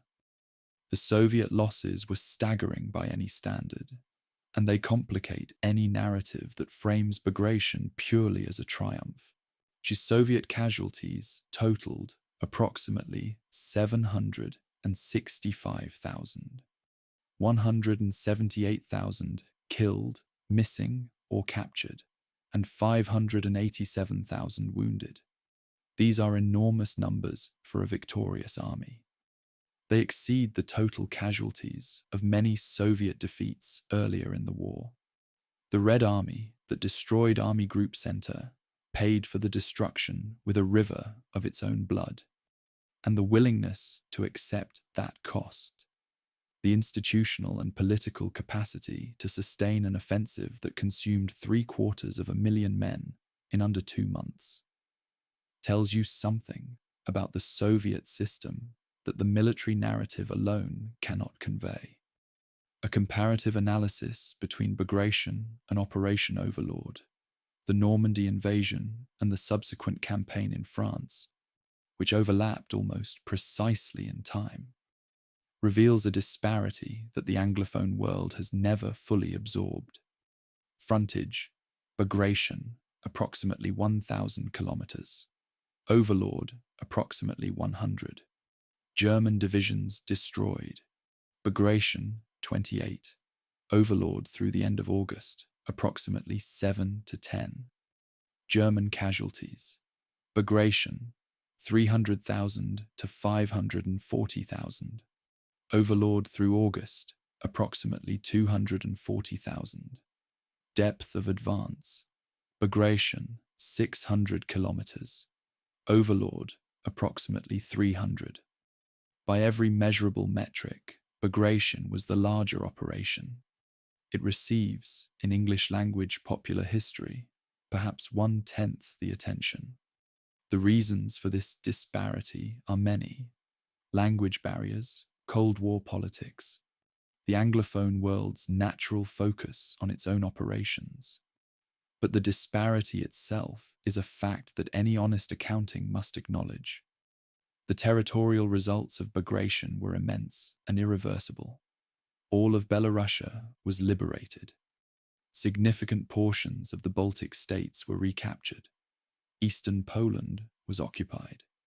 The pre-war western border of the Soviet Union was restored and, in many sectors, crossed. East Prussia, German sovereign territory, was within striking distance. The front line that had stood deep inside the Soviet Union since 1941 was now pressing against the borders of the Reich itself. The strategic map of Europe had been redrawn in 58 days, and the redrawing was permanent. Nothing the German army did in the remaining 9 months of the war would reverse it. The political consequences were equally irreversible and equally deliberate. Soviet control over the liberated territories was established immediately through NKVD, internal security forces, and Soviet-aligned political structures. The Polish government in exile in London was marginalized. The Home Army was being systematically disarmed and suppressed. The Lublin Committee, a Soviet-backed rival to the London Poles, was installed as the provisional government of liberated Poland. The political architecture of what would become the Eastern Bloc was not imposed at Yalta or Potsdam. It was imposed on the ground in the wake of Bagration's advance by troops and administrators who followed the tank armies westward. The military operation and the political operation were not sequential. They were simultaneous. When I began this project, I assumed that Bagration was overlooked in the English-speaking world because the Eastern Front is less accessible to Anglophone historians, fewer translated sources, less familiar geography, a narrative tradition that privileges the Western Allied experience. I no longer believe that explanation is sufficient. I think Bagration is overlooked because the story it tells is too complicated for the narratives we prefer. It is a story of Soviet military mastery that simultaneously depends on American trucks. It is a story of liberation that is simultaneously a story of political conquest. It is a story of courage and sacrifice on both sides that produced casualties so enormous they resist emotional comprehension. It doesn't fit neatly into anyone's preferred framework. Not the Western narrative of D-Day as the war's turning point. Not the Soviet narrative of inevitable socialist triumph. Not the German narrative of noble defeat against impossible odds. It is messy, morally tangled, and vast. Perhaps that's why it has been easier to forget. 3 German generals from this story illuminate the war's aftermath in ways that the operational narrative cannot. General Feldmarschall Walter Model, who stabilized the front after Bagration, took his own life in April 1945, rather than surrender in the Ruhr pocket. General Vincenz Müller, who surrendered the Fourth Army at Minsk, became a general in East Germany's National People's Army and took his own life in 1961. General Friedrich Gollwitzer, captured at Vitebsk, spent more than a decade in Soviet captivity before returning to West Germany in the mid-1950s. 3 men, 3 fates, each one shaped by a decision made in the forests of Belarus in the summer of 1944. The military operation ended on the 19th of August. Its consequences did not. The forests of Belarus have regrown. The corduroy roads have rotted. The Festplätze have been rebuilt into functioning cities. The rail lines that the partisans cut have been repaired, upgraded, and repaired again. The roads from Orsha to Borisov carry civilian traffic. The Berezina flows under modern bridges.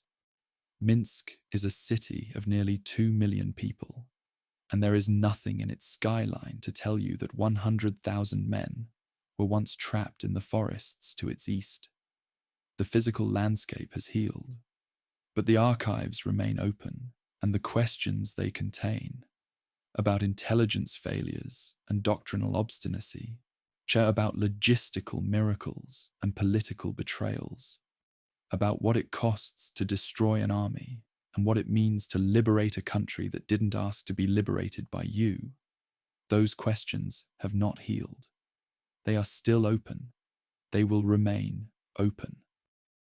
The German casualty returns for Army Group Center, filed neatly in the archives, end with the official totals: 26,000 killed, 110,000 wounded, 263,000 missing. The columns are aligned. The arithmetic is tidy. And the word missing repeated 263,000 times, once for each man who vanished from the paperwork of the German army between June and August of 1944, sits at the bottom of the page like a door that was never closed.